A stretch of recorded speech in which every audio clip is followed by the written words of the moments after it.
4 kills for BDK Kid. Will he get the 5th one? But a big shatter from Juko High takes big play from O again, putting the Jap back. Victus wins the match. Massive blossom from Claus getting into the back An line. impressive job there by Infuse Gaming. Really Full hold for Careless Panda.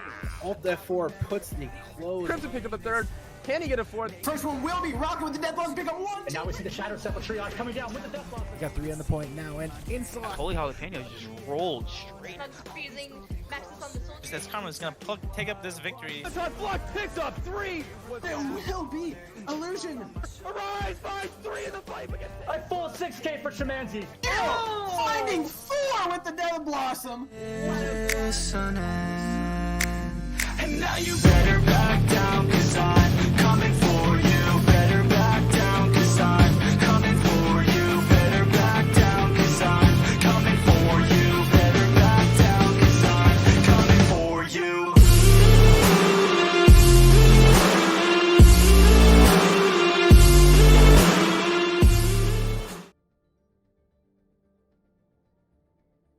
Welcome back, everybody, to yet another night of these exciting playoffs for Overwatch Tranquility. Tonight, we've got some Harmony tier action coming right at you as Holy Jalapenos look to take down Maelstrom, put the final nail in that coffin. And tonight, with me, I will be Door at Door_OW on Twitter. I am casting with Jstar as well as Booth. Jstar, how you doing? Doing pretty good. Going to be a very great match. I can't wait to see what's going to get underhand. Booth, how you doing tonight? I'm really excited. It's been a long time since we've seen these two teams face off, and a lot of changes have happened since then. So, really expecting a good match to come through. 4 versus 5 always offers a lot of great things in a lot of playoff matches. Really evenly matched teams.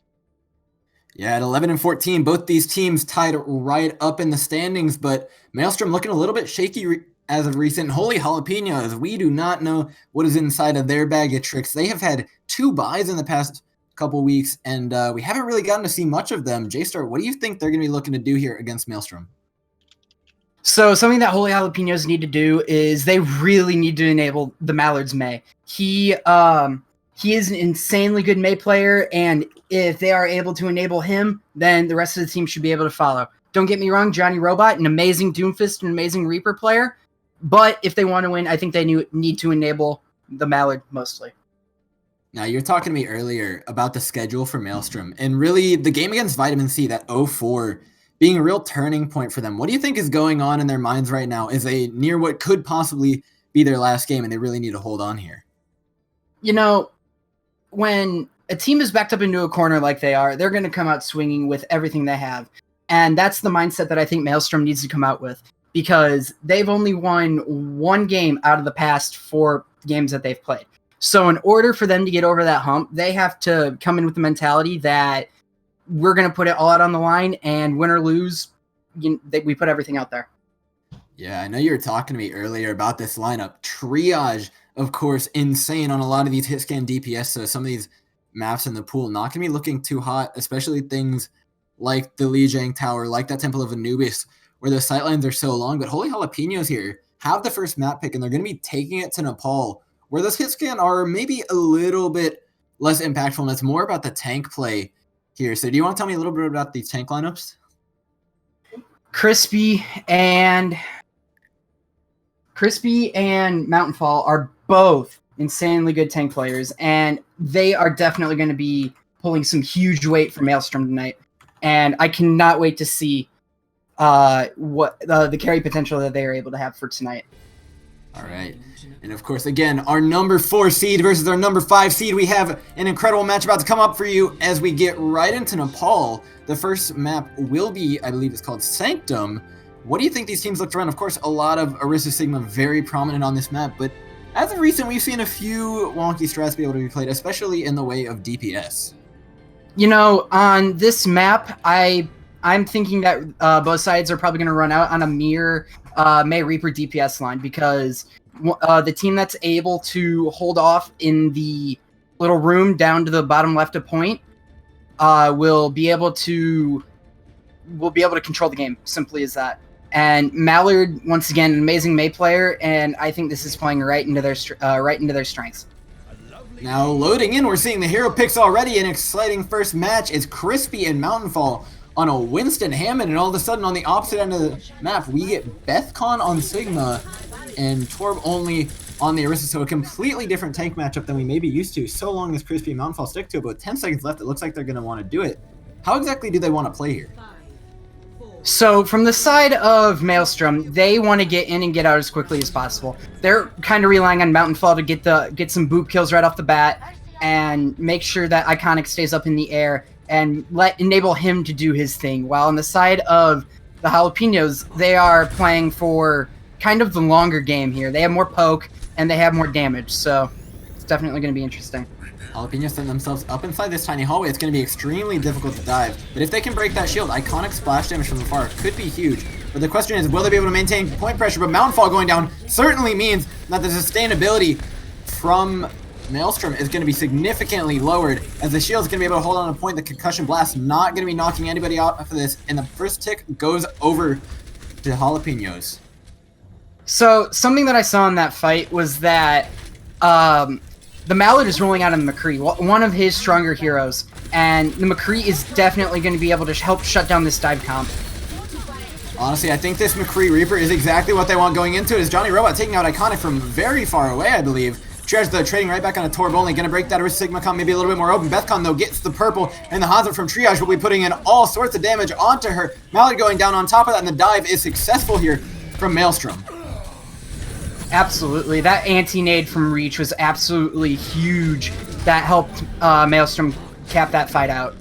And from here going on forward, Reach needs to continue to hit those anti-nades to help deny the healing and deny some of the damage from the side of Jalapenos. Now coming up into this next fight, we see 5 ultimates coming up for the side of Maelstrom. How do you think they want to use these? Of course, that Winston ultimate going to be so impactful here with this pit, and the mine's able to zone so well off the point. You know, if I was them, they might want to just use the nano on the monkey and just go with that. Not only need really one ult. The nano and mines dropped in, but Bethcon be clearing those with ease as she nearly gets knocked into the point from the Winston of Crispy. Not going to be finding any more kills here as Mountainfall picks off the Mallard. Meeble is taking out Reach. That's going to be a lot of heals gone for Jalapenos as the fight on the point is rough and it's gritty, but Mountainfall and Crispy staying alive, shredding through the tank health of Jalapenos. So something that I noticed right off the bat was that Iconic's Pharah is completely denying Mallard any space to work. And that is what you need to be doing against a really good hit scan like Mallard. So Maelstrom is doing a really good job of denying the space and denying the angles for the Mallard to go to work.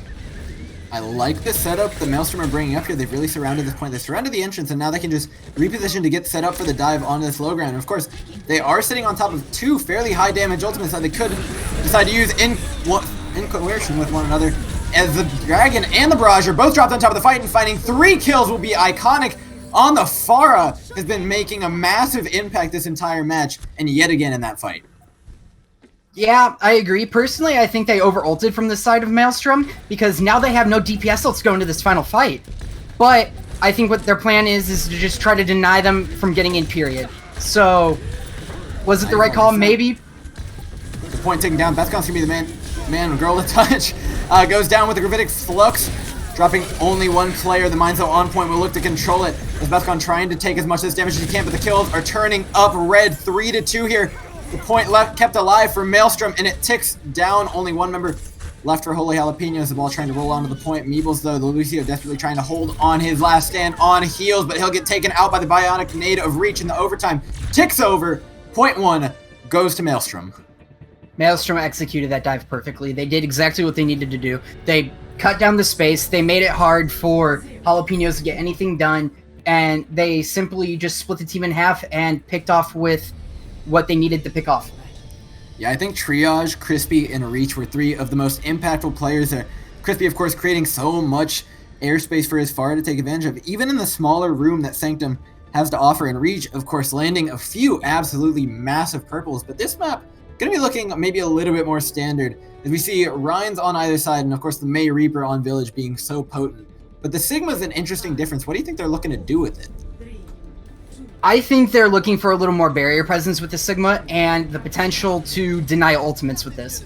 And Sigma Gravitic Flux has such a big combo potential with both the DPS, the Mael and the Blizzard and the Death Blossom. So I think that's why Maelstrom is gonna be running the Sigma here. Rolling in, the first May wall does come up from Holy Jalapenos, and the first kill goes their way as well, but Triage trading right back onto Johnny Robot's going to be a lot of damage gone. Bethcon, though, taking out Iconic. The wall not available for Holy Jalapenos anymore as Torb only swinging on the point like a madman on this Reinhardt, going to be forcing Maelstrom right on back. Yeah, so something that I like that the Holy Jalapenos did, they rotated their bubble super efficiently, and that's something that Maelstrom couldn't do. So without that bubble rotation, they completely denied all of Iconic's value there in that fight. Especially when you're playing up against a team like that May Sigma that has so much CC, and Crossfade was on a Brigitte, but he does decide to swap off onto the Moira. Could be a little bit more of a decisive picker. I like it a little bit more. Those heals are going to come in a real handy, but these Reinhardts just waiting for one on a shield to break in the pin. Comes in, going to be blocked by Crispy. Torb only dropping extra low. Crispy forced to hold up his shield as both May's ice blocks are forced out, but the Coalescence from Needle is not quite going to be at the end of this fight. The Shatter is blocked out of Maelstrom, but the fight's not over yet. Torb only getting frozen. Surely going to be going down, but the beat is dropped. Not going to be enough, though. The Torb only and his May going to be going down. Needle trying to heal his team desperately, but the Coalescence from Crossfade is going to be just enough to close this point out, finding 2 and Mountainfall in reach. Look to close it up. Crispy's counter shatter was absolutely huge right there. He knew that Torb only was out of position, and he took full advantage of it and just brought the hammer down, picking up 4, and that was what ultimately secured them that fight. Yeah, I think Torb only maybe playing a little bit too aggressive, especially when you're playing a May. There's a lot of opportunities if you back up on point just a little bit to try and find that May wall. As the first one goes down from the Mallet, but maybe it's just a little bit of a threat saying, hey, maybe don't go down that hallway against us, but not really much of the long-range threats to take advantage of it, as it looks like they're looking to drop down on the point here. So something I want to see is Iconic and Triage combo their 2 ults. If they can pull this off, this will definitely be a secure point win for them. Coming up with 4 ultimates, but the Graviton charging up on the other end. The Blizzard, though, will be dropped from Maelstrom. First thing first, Mountainfall, though, will be the man to get frozen. The Blessed Blossom goes down, but Torb only will be taking Triage out on the Reaper. Johnny Robot trading right back with his own Death Blossom and a kill onto Mountainfall to top it off, but Reach and Iconic not done with this point. Going to be looking to get a little bit of extra percentage here, but Iconic not quite perfect with the ball. He'll get swung onto, his ice block forced out, and surely that'll be the point flipped over for Holy Jalapenos. I don't know if Bethcon meant to use her grab there or if that was a misclick, but once again, I feel as if that was a little bit of over-ulting. That grab can have such big potential. Pair it with Moira Coalescence, pair it with anything, really, and you'll get value out of it. And that grab didn't really get much value from that. Now this Ultimate Economy looking close to even. The big thing to look for here is going to be the Shatters, as Crispy and Torb only both coming up on it. The only difference here being Crossfade's Coalescence. The Shield War begins. Torb only positioning, the bubble goes down onto him as well as the accretion of the Shatter lands on a Johnny Robot. If they could take him out, there's going to be a lot of damage gone, but the beat is dropped. Meebles using a sound barrier there to protect his team so efficiently, and Torb only finds a pick on a Crossfade. That's all the healing gone. Taking out Johnny Robot is going to be a massive threat. Gone for Holy Jalapenos. Meebles, though, takes out Crispy. The main tank gone. And the Coalescence dropped for Holy Jalapenos. They want to hold on to this point here. It's going to be 4 versus 4, though. Iconic finds the freeze onto Bethcon. Bethcon going down. That Zarya no longer a threat here. It's such a lack of damage for Holy Jalapenos as the picks slowly finally starting to roll in the way of Triage. The man on the Reaper coming up huge there with 4. Triage just put on a backpack and said, all right, Maelstrom, get in. That man is insane on the Reaper, and he just showed us why he is one of the better Reaper players in his tier. Yeah, we've seen him find the pick on a Johnny Robot in fight after fight, and maybe Johnny Robot's just playing a little bit too aggressive, but it's giving Triage all this space. Although the Maywall will be dropped early to prevent Iconic from getting a good angle on his own. Torb only looks for the pin, but it won't be finding anybody's Gravitic Flux is dropped. We'll be finding 3 members of Holy Jalapenos still left on the ground. Triage comboing with a huge Death Blossom. Another massive play, finding 4 more kills, adding to his stats. Absolutely perfectly executed combo with the Gravitic Flux and Death Blossom. Couldn't have been more prettier on paper, even if they tried. Definitely going to be very interesting to see what everything plays out here. The wall comes in, the point takes down 99%, and 2-0. This point goes over to Maelstrom. So something that I saw that Maelstrom did was they controlled the pace a little more than Jalapenos did. Jalapenos are constantly trying to play up to the pace that the Maelstrom was trying to play at. So it's definitely interesting to see what's going on here. Now Maelstrom having a rough couple of weeks, but coming back, and honestly with plays like these, this Gravitic Flux Death Blossom combo being pulled off so clean, they're showing us, okay, we can play back as a team. We're not mentally shook. Like, your mental game has really got to be strong when you want to pull off plays like that, and really showing that they came here to play consistently tonight. And what a statement, a 2-0 on the first map. Absolutely, absolutely. There's a lot of stuff to break down here. Booth, what do you got? So, going back and watching through those, you definitely got to give that whole round there to the tanks on the side of Maelstrom. Even on that first point, you don't normally see a lot of ball comps being run here, especially with Winston in this meta, but still able to put in a lot of work into a Reaper on the opposite side. They were just opening up so much space for their DPS just to punish, and using the Hanzo was really great. They were able to keep them kind of trapped in that bottom room, and you saw that big Dragon Strike come through and picking up, I think it was 3 on that one play, because they were forced just to hang right in that little choke in that doorway. So the tanks from Maelstrom doing a great job. The other thing that was interesting, you don't see Ryan Sigma too often, but what that was allowing them to do, Mountainfall would throw his shield kind of in the middle of the point and allow for his tank on the Reinhardt to kind of swing fully, not have to worry about blocking as much damage, and try to get some cleave damage in there to get the shatter up quickly. It also gave a bit more protection to that Mei and to the Reaper. They could play a little bit more aggressive because they knew they had 2 shields to fall back on. So interesting tank choices there, but it really paid off well for them. Not going to be able to run that as much here on Anubis, you would think, maybe closer to second point, but they maybe have to switch over to that Orisa now.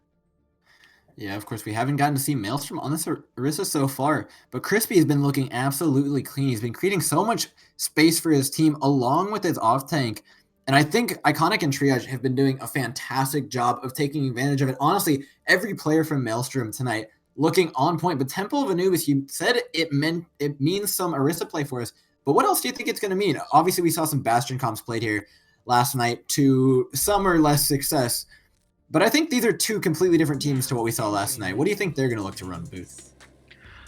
Yeah, I agree. It is 2 different teams. We haven't really, I don't think we saw a Pharah yet. We saw a lot of Pharah last night. Triage being a lot more onto the hit scan roles. Maybe you'll see some Widowmaker opening up here. Good on both that first attack and defense here. It's hard to get value, especially when you're running double shield. It seemed like Holly Jalapenos were just kind of playing the meta there a little bit. So really, that meta is very good shields, like you can block off all those sight lines that these hit scans get.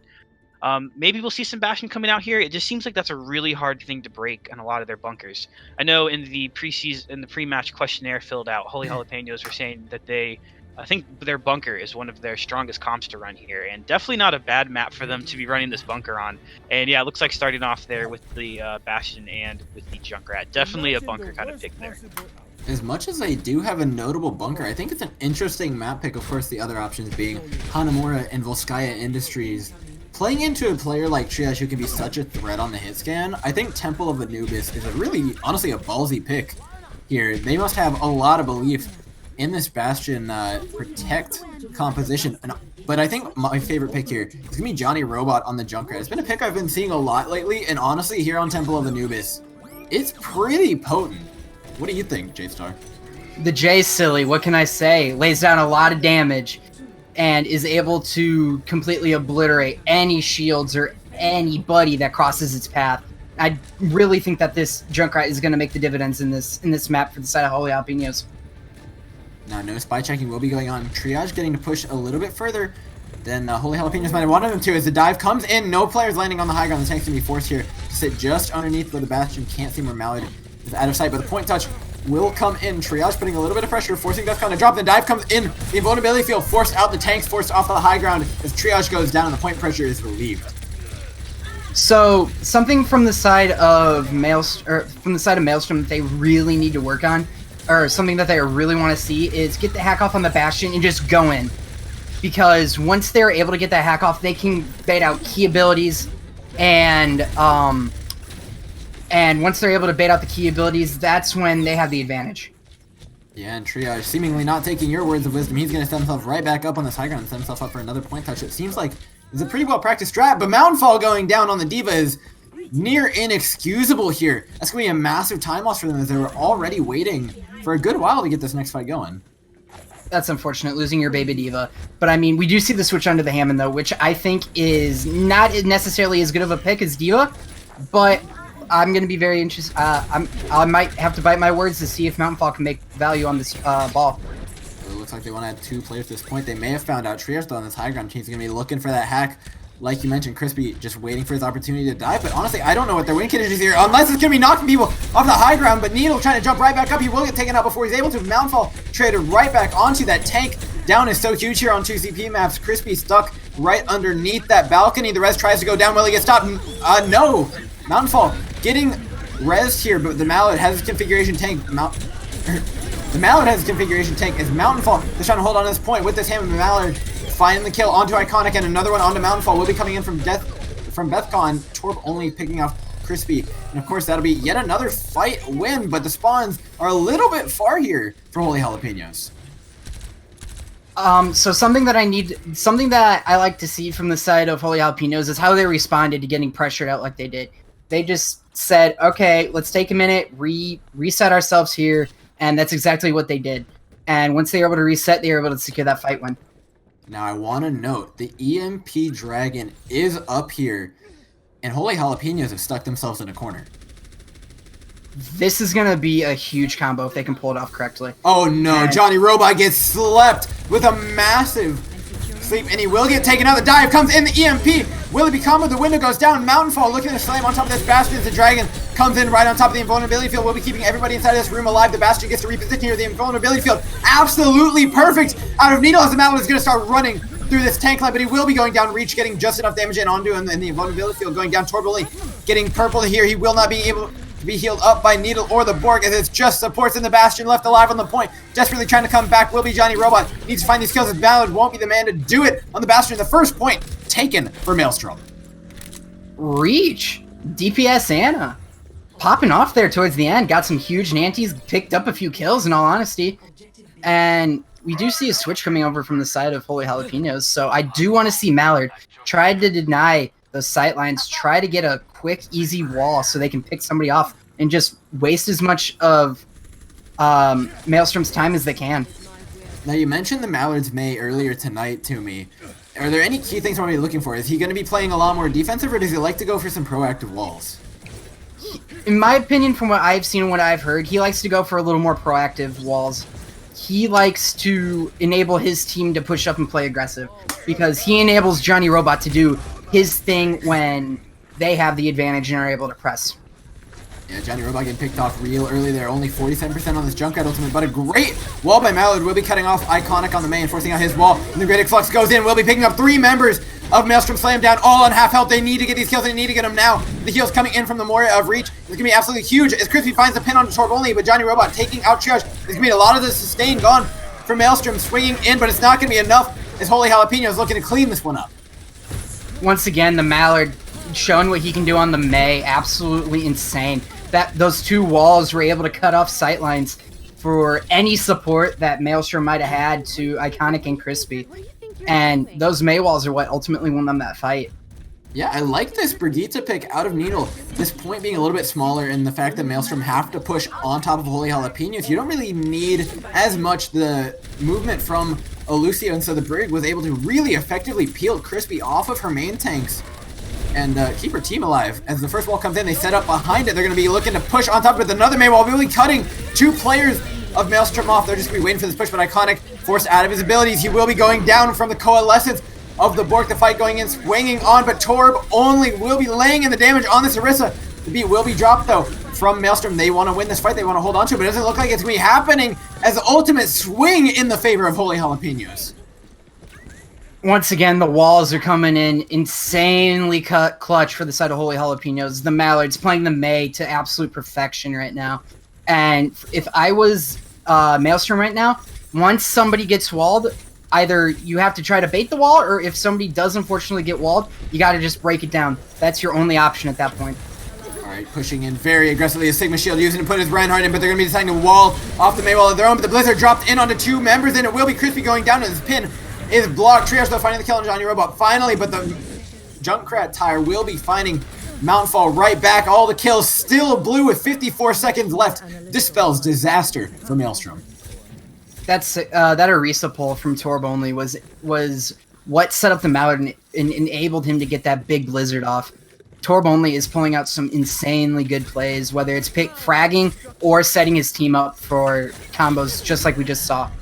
Yeah, when you're really running the May versus May, I know I mentioned to you, I was asking if Mallard would be playing proactive or defensive here, but honestly, it looks like whatever he's doing, he's playing like on and off proactive, but whatever he's doing, whether it's the first wall or the second wall, it seems perfect into Iconic, and when you have the May versus the May, it becomes such an important matchup. Definitely. The wall coming in, and the Blizzard will be put onto the backline of Holy Jalapenos. This is their chance. Maelstrom looking to storm the point. Reach, finding the kill with the Carl Evans Triage, finding one with his Death Blossoming Crossfade, finding the kill onto Johnny Robot. Looks like it'll be enough here. They're looking to find the 6 kills. The point ticks over into overtime. The ball will be swapped onto, though, for this, and they will get a touch here before the point is over. Torb only, the first man onto the point. The Coalescence dropped from the Bork. The Doofus coming in from Johnny Robot, and nobody gets picked up with the Griddeck Flex. Bethcon, though, on. The Diva will get knocked out of her mech, but Johnny Robot finding Crossfade. That's going to be a massive kill. Another one. Johnny Robot absolutely fragging out here in the Bork, taking out Crispy and the Griddeck Flux, or the Kinetic Grasp, just trying to hold on just a little longer, but it looks like they're going to be able to hold on to this point in overtime. 2 ticks only for Maelstrom. Johnny Robot and Mallard are 2 of the best DPS combos in the Harmony tier. They just put on a showcase of how to play Reaper, Junkrat. It doesn't even matter. They are insanely good in their hero pools, play really well into this meta, and they just showed us why they are really good. And they just showed. I know Jalapenos told us that they took us to this map to play some Bastion, but honestly, the way the first point went was alright. It was a decent hold. But the May out of Mallard, if they can get any more maps or force any maps that he can play that on, I think they will have some smooth sailing ahead of them. He looked absolutely incredible. Every single wall that Iconic was putting up, he had a counter wall for it, and it looked so good. Especially, I play a fair bit of May myself. This guy, it was impeccable.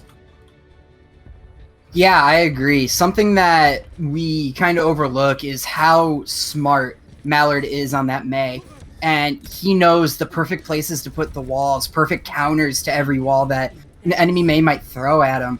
And it's honestly paying dividends for Holy Jalapenos right now. Yeah, but they've got their work cut out for them. Triage looking to frag up a storm on this Widowmaker. He's going to be setting himself up on maybe... No, probably just going to go right back to the regular high ground is. I don't think we're going to get to see what Holy Jalapenos run until this time comes up. But the Mallard being on the May, I do like this decision. Absolutely.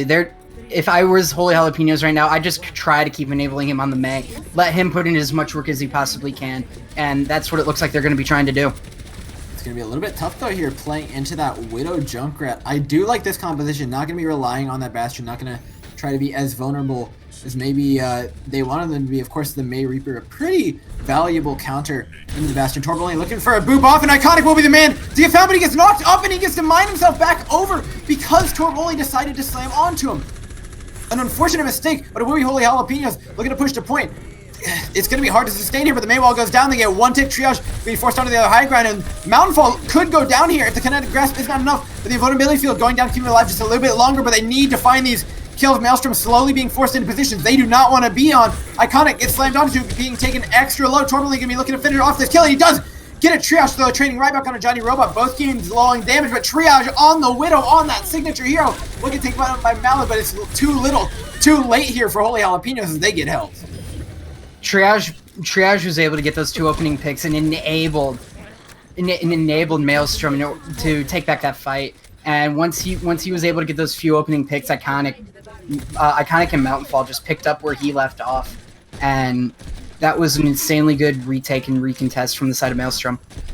Now, it's not too out of the norm for a Junkrat to charge up an ultimate in one fight, but you can't help but feel like it's going to be extremely impactful here as Triage looks to rein in the damage on this Widowmaker. He'll be dropped a little bit low. Still on the high ground, though, using the window to their advantage will be Holy Jalapenos as nearly another tick going down, but all the kills going the way of Maelstrom. Triage finding 2 headshots onto both DPS. Goodness gracious. We've been waiting for it all night. I told you this Widow was a threat coming into this match, and all of a sudden Holy Jalapenos are feeling the pressure. So I do like the switch over to the double shield count from the side of Holy Jalapenos. Bethcon's going to be able to completely deny the sightlines from Triage, but they are going to have to respect the infrasight from right now. Now Mallard is almost coming up, but the Riptire does go, and he finds 4 kills! Iconic coming up huge in the kill feed. That Orisa pull. Crispy set him up perfectly for him to do his thing. Plus the damage boost. There was no way Holy Jalapenos are gonna make it out of that one alive. That was gorgeous. 3 ultimates still up for Maelstrom here. This push looking so difficult, but Mallard coming up on the Blizzard. Where can he really use it though against this Stark Maelstrom comp? In all honesty, I think that their best bet is to try to push point and let Mallard just pop it on point and let them try to push into it. Yep, the Gravitic Flux comes in. Needle will be using his sound barrier to counter it. Not going to be finding any kills, but forcing out the Sport Ultimate could be huge here. And they still do have Crossfade's Valkyrie to sustain on top of this point. But the Blizzard, look at me, dropped on this point, but Triage before the Arista Shield goes down. He finds one, finds another one onto Mallard, and Iconic, and the DPS of Maelstrom looking unstoppable here. Holy Jalapenos have no answer for Triage or Iconic right now. They need to get up to Triage. They need to deny his sightlines. They need to do something because this man is just raining down the headshots. Yeah, I think they're a little bit too stuck in their ways on this composition. I feel like they've been playing up against a lot of Bastion. They weren't ready for this Junkrat. Maybe they suspect a Widow out of Triage, but it looks like they were playing to cut off this high ground and not have to deal with anything else. But the mine's coming from Iconic. He's looking for another giant Riptide. He's floating above, and it goes down and will be taking out Bethcon, but the Blizzard will be keeping them, giving them a little bit of space. Triage not going to be dropping quite yet. Iconic laying in all the damage onto the point. The invulnerability field will be dropping on top of Mountainfall, allowing him to sustain just a little bit longer. And inside of a group, Johnny Robot just needs to break them free here. But the damage coming in from Iconic will be forcing him out, forcing him to use that race form. But he's on top of Crispy. Crispy forcing out the Fortify, though Torb only taking out Mountainfall. There's going to be a massive chink and another kill onto Crispy. Or 5 seconds left on the point. They need to find these DPS. They can't be going down to Iconic. Triage, of course, still a threat on this Widowmaker, but the point taking down will be 2 ticks, going the way of Holy Jalapenos. It looks like they want to pull off a late contest here. Crossfade, the next man to contest. Triage dropping down, but it's going to be just enough as Holy Jalapenos, oh, they're going to use another Coalescence. Maybe overcommitting to this fight, but they're going to be taking first point. I personally agree with that Coalescence. They needed to secure that point, and the way that Coalescence gets built in this meta, it's really no big deal. The Bork can honestly gain it back so quickly that they needed to use that Coalescence to secure that fight win. Alright, Iconic's Riptire yet again. This man is a Riptire machine. Torb only. His Bongo, though, will be looking to get them on this point as they push very quickly. The Riptire will come in, finding 2 members of Holy Jalapenos, and yet another push ended abruptly by Iconic's Junkrat. PDK, I am sorry, but I think Iconic is taking your spot. Iconic is putting on a clinic right now with the Junkrat, and there is no doubt in my mind that they're going to try to abuse the heck out of this Junkrat going forward. Of course, he's very strong in Temple of Anubis. Both 3 ultimates up for pretty much both sides here. I honestly think the Mallard's Blizzard will be a lot more impactful here. Mountainfall, of course, does have his Gravitic Flux up, but I'm not sure the effectiveness when they can look to counter it with the Blizzard. However, the damage from Maelstrom looks to be such a threat. Is Holy Jalapeno seemingly wasting a good bit of time here with Johnny Robot going down. So I'm not completely sure what they're trying to do. I think they're just trying to stage right now, trying to plan out what they need to do. And if I was Holy Jalapenos right now, I'd just pop the supercharger and the Blizzard and going, and just press the W key and see if you guys can see if they can take anybody out. Yeah, if you're Holy Jalapenos here, you're playing for one solid push. It's Torb only jumping over, setting himself up in the corner of this point, but unable to get on top of the rest of his team. Johnny Robot taking a lot of damage from the Junkrat, but the Blizzard goes down on point, but the kills all red, although the Blizzard is blue. But it's going to be another fight win for Maelstrom. Once again, Iconic just raining down the damage on that Junkrat. Junkrat is so strong on this map, and Iconic is proving why. Holy Jalapenos have no answer for him right now. Iconic, and you don't need the Widowmaker on the second point. Of course, so McCree's going to be pretty strong taking out some of these targets that Holy Jalapenos is offering up. But all of a sudden, the ultimate advantage looking pretty strong here for Maelstrom. This is going to be a tough push with 40 seconds, but how do you think they need to do it? Honestly, they need to use the Gravitic Flux into a high noon or do exactly what they're doing right now. The Sound Barrier comes in, and the Death Blossom will be canceled out of Johnny Robot. Triage taking him out, making quick work of him, and the invulnerability field will be keeping the rest of Maelstrom alive for just a little bit longer, but the Mallard taking out Reach is going to be a big pick, and the Mallard not going to be managing to block, and the kill does go down to the Bethcon from the high noon. Torb only trying to lay in the damage. He will be a lot of this team's residual damage as the Mallard just going to be able to CC for right now. Just going to be able to sustain the point. The invulnerability field going down for the side of Holy Jalapenos, and they find the kill on a Crispy. That's what they need. They break the main tank. The res goes down, though. Crispy coming right back up the invulnerability field, keeping him alive just a little bit longer. The kill going right back down on Crispy, though.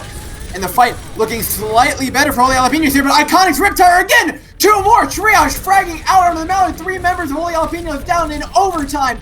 It looks to be another one for Maelstrom. Iconic once again. I don't know how many times I can say his name at one time, but he is absolutely putting the team on his back right now. That Junkrat, the Widowmaker, the McCree even looks so good. There, the pick's obviously not quite as strong for McCree as the Widowmaker is on the first point, but of course, Iconic picking up plenty of slack onto that second point. And goodness gracious, Jalapenos have their work cut out for them. How on earth do they need to change in order to win these next maps? They just need to get in as fast as they possibly can. They're taking too long. If they are able to get in, then the Junkrat can be mitigated. Once the Junkrat's pressured, he has really no escape abilities. Because I feel like neither of these teams have looked particularly flexible is one of the big things. They're both kind of just playing their strategies and playing exactly that. However much the Junkrat Widow may have countered Holy Jalapeno's strategy going into that attack, I don't think Maelstrom would have had an answer had Holy Jalapenos been able to break it sooner or find a better way to attack the point. And the same thing goes the other way. When Maelstrom was attacking, they got forced onto a lot of stuff that they did not seem very comfortable on in order to counter the strategy out of Holy Jalapenos. So honestly, I think a lot of this is going to come down to the initial strategies we see on the maps. What do you think? Absolutely, absolutely. It's definitely interesting to see what counter picks are going to be brought out. But with that being said, Booth, what did you take away from this? So I think one of the great things Maelstrom was doing is their DPS were doing a really good job of setting up kind of a crossfire going on a lot of these maps. Holy Jalapenos really didn't seem to be ready for that Junkrat to come in. I think one thing they need to think about going from here on out, if they keep seeing this Junkrat coming out from Iconic, is you can't really run meta into that. You don't really, especially on these maps with these long sightlines like this, Iconic was able just to lob in grenades from really far distances. And every time those grenades are hitting, they're not hitting one player. They're hitting 2, 3, 4 players all grouped up together and getting just so much ult charge. I mean, basically getting tired every single fight.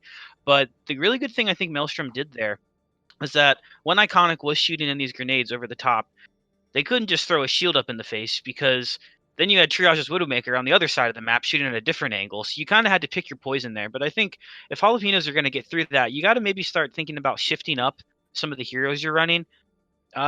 Sigma does have, the eat to kind of get through a little bit of that Junkrat damage, but that's not enough to push your whole team through, especially when you have such slow-paced heroes like that. Sometimes that's why D.Va used to be really good in the Junkrat, is that you could eat those grenades, you could eat the mines.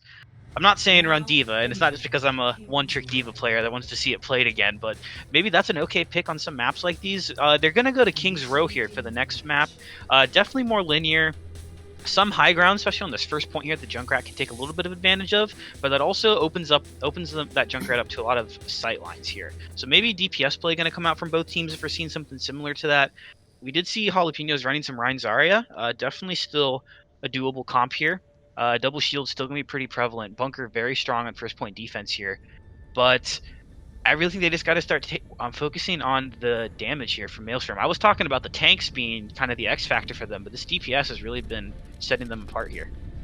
Yeah, Triage, of course, it's one of those things, if you're comfortable on a hero and you're feeling it, you really want to decide to just stick to it. But it looks like Iconic's going to be going onto the Hanzo here. They look to play some double sniper.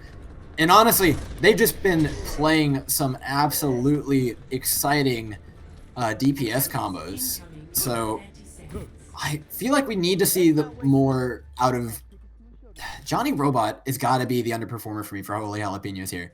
The Mallard has had plenty of clutch moments here, but Johnny Robot, I feel, has consistently been outplayed on nearly every hero he's been on so far.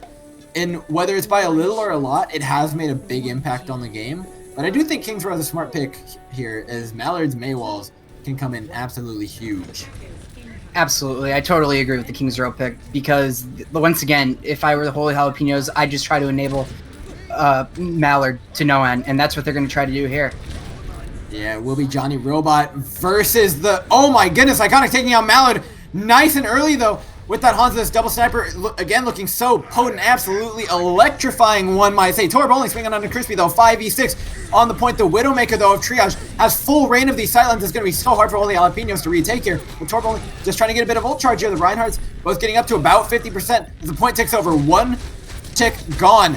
The side of Maelstrom as the spawn slowly coming in for Holy Jalapenos. They just need to live a little bit longer. The damage going down on both sides, and the Mayball goes in. This is their chance to engage, but Nagisa taking out Bethcon and Crispy trading back onto Torb only. They don't need their Widowmaker. They're looking to do it alone. The Bork using his Coalescence, looking to find some kills, but it's not going to be enough. Crispy all over the kill feed in this round of King's Row. Once again, the DPS were able to let the tanks just take over, take the space that they needed to work. And once the tanks were able to take that space that they needed, then that's when Holy Jalapenos started getting into trouble. And the DPS play is once again coming out huge from the side of Maelstrom. They don't want to give up this corner. Johnny Rob looking for a punch. Not going to be finding anybody, though. Torb just needs to push up. They're trying to get to this natural cover, and if they're able to, but Mallard finding 2 kills. It's going to be enough. Showing Triage he's not the only Widow in the lobby. Crispy dropping extra low. His shield nearly broken, and he will go down by the hands and fist of Johnny Robot. I didn't even know Mallard was viable on Widowmaker. I know he can play some really good hit scans, but I have never seen his Widowmaker, and he has once again shown us that his hero pool is more than just McCree and May. Shown that he can do... What the heck? First point? Just play with him. If he's gonna play like that, come on, he just got in the game. Not even warmed up on this hero. But Crispy pushing through this choke, gonna be looking to get a little bit more value. The Shatter goes down, but not gonna be finding anybody as the Mallard takes Outreach, and Triage, though, trading right back onto him, though. Triage doesn't quite have the sightlines he's wants. It's a Graviton Surge goes down. Triage finding the support of Holy Jalapenos in the backline, though. Johnny Rocket, the last man alive in the cart, finally breaks this point. Just alive a little bit longer, getting a little bit of stagger here, gonna be allowing her team to survive just a little bit more. Is gonna be Bork on Moira. Crispy had a very big shatter block from the side of Maelstrom. If he let that shatter get through, we would still see the cart back up at that gate. And that block is honestly one of the pivotal points in that fight, because that allowed Nagisa to pop the Graviton Surge and get value from that. Yeah, that really turns the tides of the ultimate economy, but the Shatter's huge out of Crispy! He can't block him, he can put him out too! As he looks for the pin onto Johnny Robot, the Coalescence is coming in for both sides. Torb only looking to swing in onto his counterpart on the Reinhardt, and it's not going to be enough, but Triage taking out Bethcon, making a huge impact on the game. Bork taking Triage right out of this game, doesn't want to deal with the snipers anymore. Johnny Robot fragging out onto Reach, and the support's down. Another fight stabilized here for Holy Jalapenos. So I am getting word that we have a match update. Booth, what's going on? Yes, map 1 just finished here between Jetpack Cats and Vitamin C. Jetpack Cats taking the 2-0 on Nepal. Now going to Hanamura. So, again, Jetpack Cats up 1-0 here on Vitamin C. Going to Nepal. Going to Hanamura.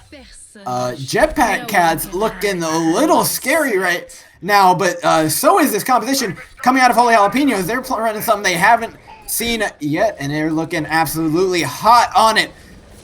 Crispy, though, looking to swing in on the Torb only. This corner, of course, so awkward. Another Shatter blocked by Crispy. Looking like he's got the mind games on point, but it doesn't matter how good your mind games are when there's a hammer swinging in your face. But Torb only getting a little bit too aggressive as Crossfade trades right back onto him. The Widows trying to find the damage here. Both of them just looking for that tiny little angle, looking for the first pick for their team, looking for an opportunity. That was some great ult tracking from Torb only. He knew that Crispy did not have that counter shatter, and he knew he could press the aggression there, and that's exactly what he did. Fortunately, it didn't go quite their way, but that was the play that needed to be made there. This corner finally broken as both the snipers get great angles onto the back line, but it doesn't matter because Mallard's going to be picking up the Widow duel. This man's absolutely on fire, the spiciest Widow you've seen. But Crispy finding the charge on Torb only gets taken extra low. The bubble forced out. 1 kill going the way, 2 kills going the way of Holy Jalapenos. Torb only finds 1 more, and 1 minute 49 seconds on the clock. The ultimate economy in the favor of Maelstrom for the time being. They get a couple more pushes here. Do you think they'll be able to do it? They have the Graviton Surge Hanzo Dragon ultimate combo coming up here, and I think that's going to be enough to win them the fight. We do have the sound barrier though from Needle, and that might mitigate some of that damage, but I think it'll be enough to win them this fight from the side of Maelstrom. I think if the sound barrier can keep them alive for just long enough to build up some of their own ultimates here, And with, I believe that was the Mallard's sights going off, some of these sightlines are going to be cut off. It's going to give them a good bit of time here to charge up their ultimates. And they could turn this one around. Ultimate-wise, a lot of their players at 80, 90%, they're going to be looking for it. But Crispy, of course, always a threat with this Shadow. He came out huge with it last time. Torb only risking the Fire Strike there. Crispy just looking for his opportunity. He's behind that cart. He's fishing for it. He runs behind. He finds Shatter onto 3 members of Holy Jalapenos, and it's huge. And the counter Shadow from Torb only just as big. But the beat will be dropped just enough to counter the Meteor Strike landing on the cart. Johnny Robot, though, deemed for death by the Zarya out of Nagisa. Triage there popped off at the end with the little help from the Shatter and the I'm wrong, I'm sorry, with the little help from the Shatter, and that was what ultimately gave Maelstrom that fight win, was just Triage doing Triage things.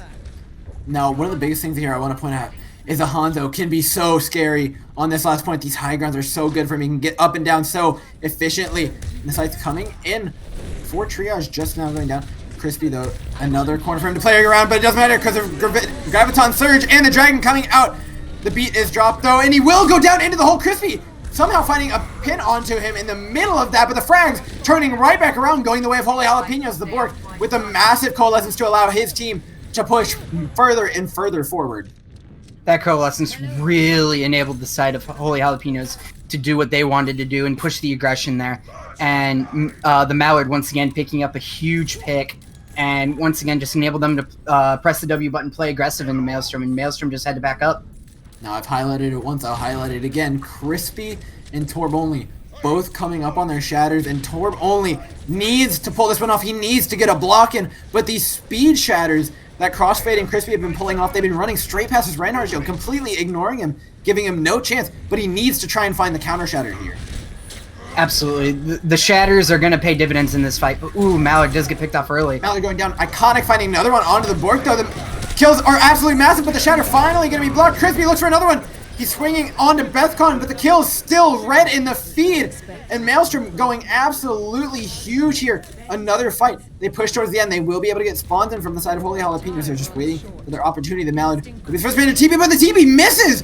His Wraith form will be forced out as Torb only on the ball, looking to touch this point, looking to try and keep it alive for just a little bit longer, but Reach fragging out a Needle. Triage set up perfectly on the high ground. Johnny Robot pulling off a perfect dive on top of him, but not before Triage will find the headshot onto Mallard. Johnny Robot, though, taking out Triage. That's one threat off the high ground. That's going to be huge. If they can find the kill on a Crispy, that'll be a lot of sustain. Got the Meteor Strike coming in. Needle just trying to keep this point alive a little bit longer. But the sound barrier used from Maelstrom as Johnny Robot and the Mallard are tasked holding on to this point. Will they be able to? The heals coming in, trying to keep the Reaper alive a little bit longer, with the Borg on the Moira taken out by Iconic. The headshot with the Sonic Arrow, adding insult to injury. They finish the map in overtime. Once again, the tank plays coming out from Crispy and Nagasia are absolutely insane, allowing the DPS to do what they need to do, enabling Triage to do doing just Triage things on the Widowmaker. Crispy and Nagasia are absolutely controlling the tank battle right now. And if I was Holy Jalapenos right now, I'd try to match the aggression that they're playing with and just go in. Yeah, I really think they can play more aggressive than they think they can. I don't think they're fully confident in this. I don't think this is exactly what they want to be doing here. On these snaps, I think they want to take big advantage of the Mei out of Mallard, and they haven't really been able to do that because Triage is such a threat on this Widowmaker. The Mei, of course, able to cut off their sightlines for a little bit, but they're not even winning the 5v6s that they're forcing when that happens, just because Crispy has been playing so well. And a little bit of an interesting comp as we see a Rhine Orisa. What on earth do you think Maelstrom are doing here? So, from the side of Maelstrom, they're probably looking up to bunker over by the telephone booth and just have Iconic rain down damage along with Triage. And they're putting a lot of pressure on the DPS by doing this, but in all honesty, it could pay dividends for them. Honestly, the way these DPS players for Maelstrom have been playing has been absolutely electric all night. They're going to look to set up in this corner, and you said the weight's on them. I think they can do it, but I think a lot of the weight here is going to be on the supports. Reach and Crossfade, this is going to be a real test for them. Rotation of abilities is going to be so key here, but an interesting composition coming out of Holy Jalapenos. What's the order that you think they want to dive here? I'd say that they want to get in with the ball first, then follow up with the Reaper and the Diva to mitigate a lot of damage, because the Wrecking Ball can take those off angles. And it looks like that's what they're trying to do here. They're setting up the stage to dive. I think they're going to wait for Mallory's ball to come up one more time. No, they're not! If the slam comes in from Torb only, the defense matrix will be keeping it alive just a bit longer, but the invulnerability field, of course, blocked off by the top of the door, is so smartly placed by Reach with the wall. Going to be keeping that Bastion mortal for just a little bit longer. 2 members left alive for Holy Jalapenos on point, but it doesn't look destined to work. Johnny Robot, though, taking out Crispy, the main tank, gone. He could frag out here.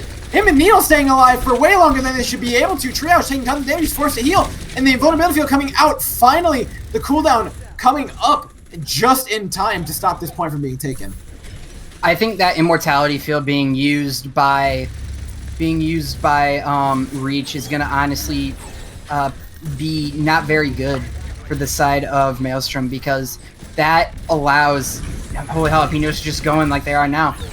The slam comes in as well as the haul, but it's not going to be enough. The defense matrix onto the Bastion. They take out Reach. That's Baptiste gone. No invulnerability field available. They're just trying to kill this Bastion. If they can get on top of him. Bethcon, though, out of mech. No defense matrix available. Johnny Robot drops onto the Bastion. The damage is starting to come in. The Bork coming in huge. Johnny Robot dishing it out. Crispy, though, taking the Bork and Needle out. No more supports left. The Mallard needs to find the kill here, and he won't be able to. Iconic out-dueling him here on the far, getting on top of him. Torb, though, will be taking him out. It's main tank versus main tank.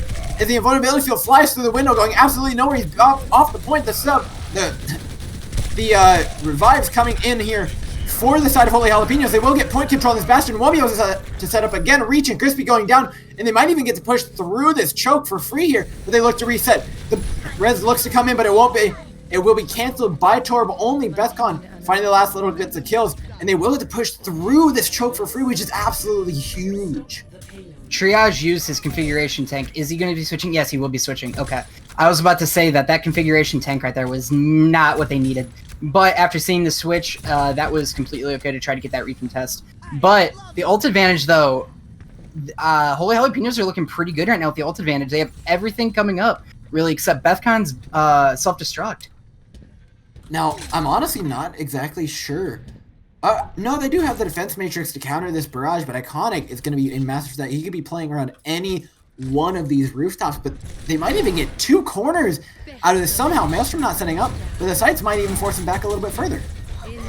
Absolutely. I think if they want to get the Iconic barrage out, they really Oh, but a massive minefield could be just what they need. Crispy dropping extra low. Johnny Robot coming up huge with a Death Blossom on a scattered Maelstrom. And the fight closed out quickly here by Holy Jalapenos. Maelstrom looks completely lost right now. They really just needed to reset, have a plan going into what they wanted to do, and it did not seem like they had that. And Holy Jalapenos are going to take this point really with only really using 2 ultimates. Yeah, I think maybe a little bit of a failure at ultimate tracking. I don't think they knew what they were playing into. I don't think they really were accounting for Torb only's minefield, because it split them up so well, and Johnny Robot doing such a good job of taking advantage of it. The slam coming in, not going to be doing too much other than moving the Ryan Shield for Triage to find the headshot on the Mallard. As the Shatter comes in, he's going to be finding 2 with it. Johnny Robot destined maybe to go down here. Yeah, he's going to be trying to frag and get a little bit more ultimate charge, but the fight, in the end, going the way of Maelstrom. Nagisa, one of the most underrated players for the side of Maelstrom, and Triage straight up said she's very talented and yet receives so little credit and is enabling the heck out of Crispy right now. And this enablement is allowing Maelstrom to play the game that they want to play right now. Now Triage has the angle that he wants to Diva Bomb, comes into the back line, the stun comes in, it's a massive combo here out of Holy Jalapenos. Oh my goodness, Goats who the triple man Diva Bomb in the Mallard, cleaning it up with his own 3K. That was an insane combo. Bethcon coming up huge with the Diva Bomb, pretty much unassisted. Crispy knew if he turned around, he was either going to get bombed or he was going to get killed. So he just said, take the bullet and let's move on to next fight, and that's what they did. 3 minutes and 30 seconds. Holy Jalapenos looking to close this one up before overtime so they don't have to play for the draw. And it will be the Mayans to engage onto 3 members here. And he finds 2! Massive minefield out of Torb only. The Soundberry will be dropped out of Needle, and Mallard finding the kill onto Crispy. They're fragging out here. They want this point. They want the time. They only want to play for a tick here on King's Row. As the cart pushes towards the end, 1 meter left, and they won't get the touch. 3 minutes and a half here, or just 3 minutes flat, pardon me, for Holy Jalapenos to pull off 1 tick. Finally a map going their way. Holy Jalapenos must have heard me when I said they needed to play aggressive, and they did exactly just that. They pressed when they knew Maelstrom was out of position and was trying to regroup, and that's when they were able to push their advantage, and that's honestly what led them to capture that point so convincingly. Yeah, you know, it's been impressing me, honestly, so much. And even before the 2K Out of the Mines has been Torbonley's Hammond. This Wrecking Ball looks so well practiced. He's so coordinated with his team, whether it's using his minefield or not, comboing ultimates, or just causing enough discord that all of a sudden Johnny Robot's able to show up in the kill feed and really make a name for himself here in this match. It looks like they're going to be playing a little bit of an interesting Bastion attack comp. What on earth do you think they want to do here? It's interesting to say, but if I was Holy Jalapenos right now, I'd try to take this the left side high ground, set up there, and try to get a pick with as you can. Try to wall somebody off and just let Johnny Robot lay down some damage.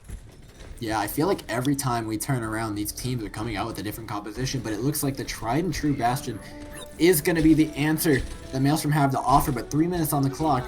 They barely pulled it off last time. They pulled off a couple holds here on the Bastion. But who do you think that has the advantage here going into this?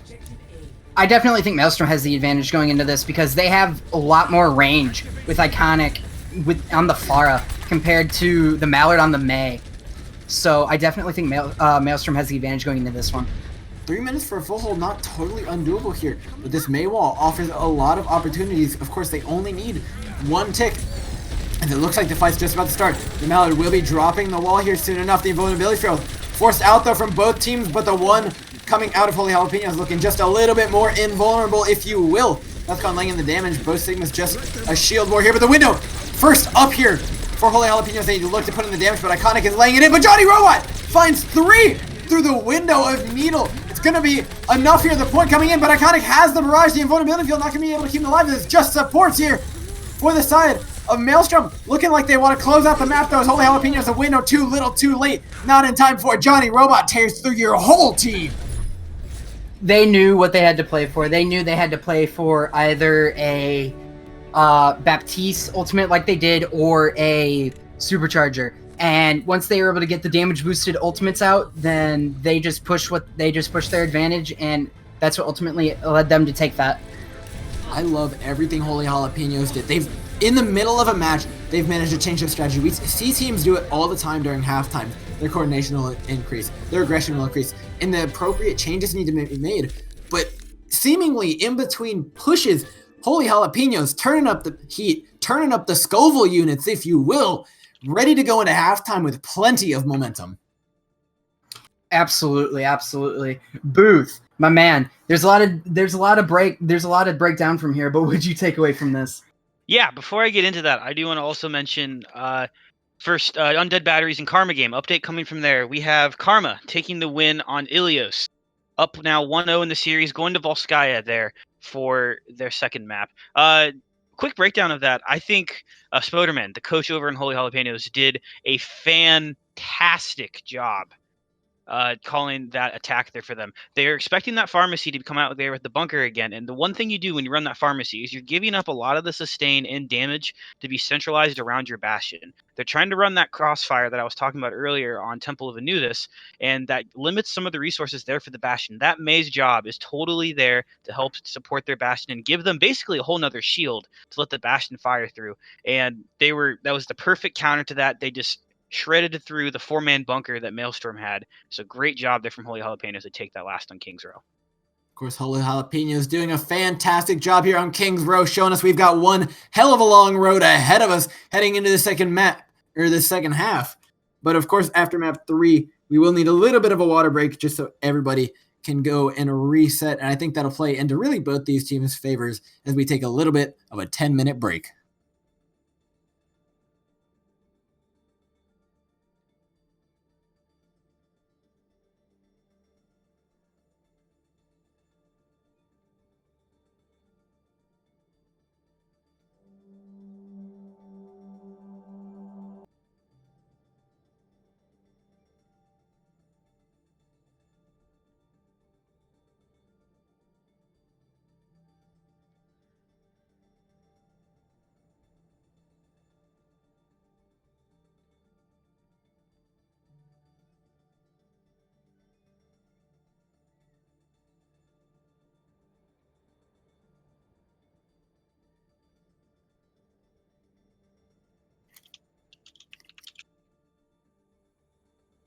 All right, let's get back into it, everybody. We got Holy Jalapenos versus Maelstrom on the menu for some more spicy play tonight. And Jstar, I had a good halftime. You know, got some water, hydrate or dihydrate yet again. You know how it is. But how was your halftime?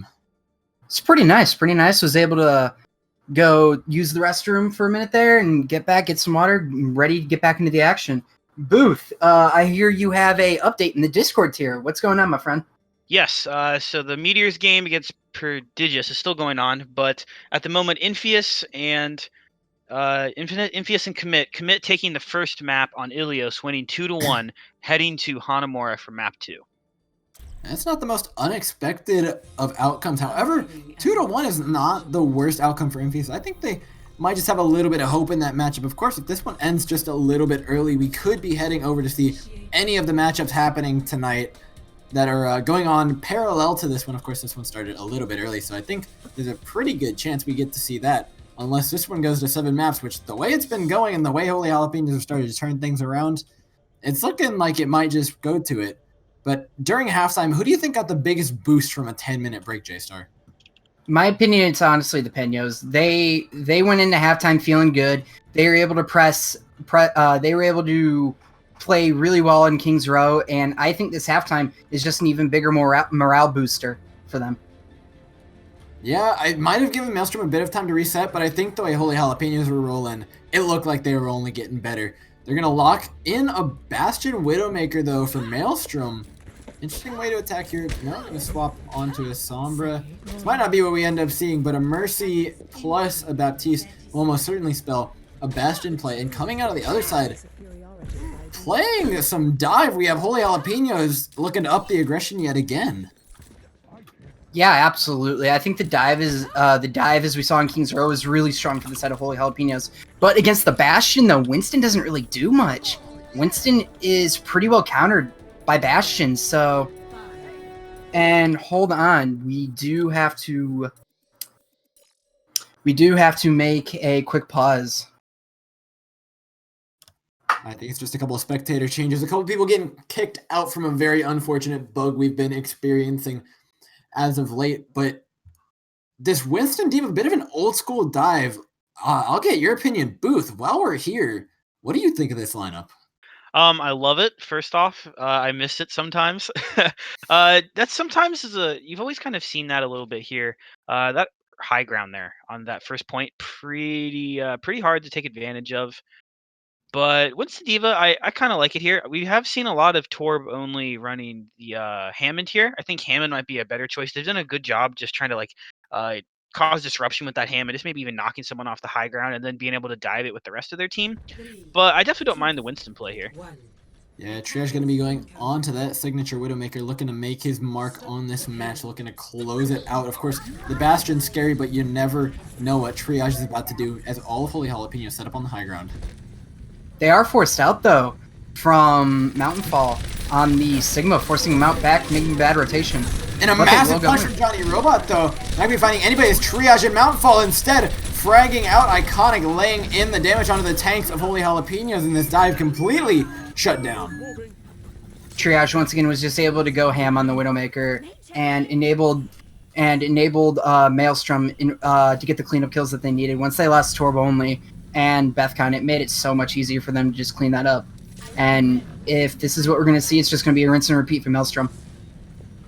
Now, they've already given up the primary high ground here. This dive is only going to be more difficult if they go onto the Bastion. The defense matrix will be keeping alive just a little bit longer. The main tank, the invulnerability field going down. Triage laying in the damage on this Widowmaker with the shields.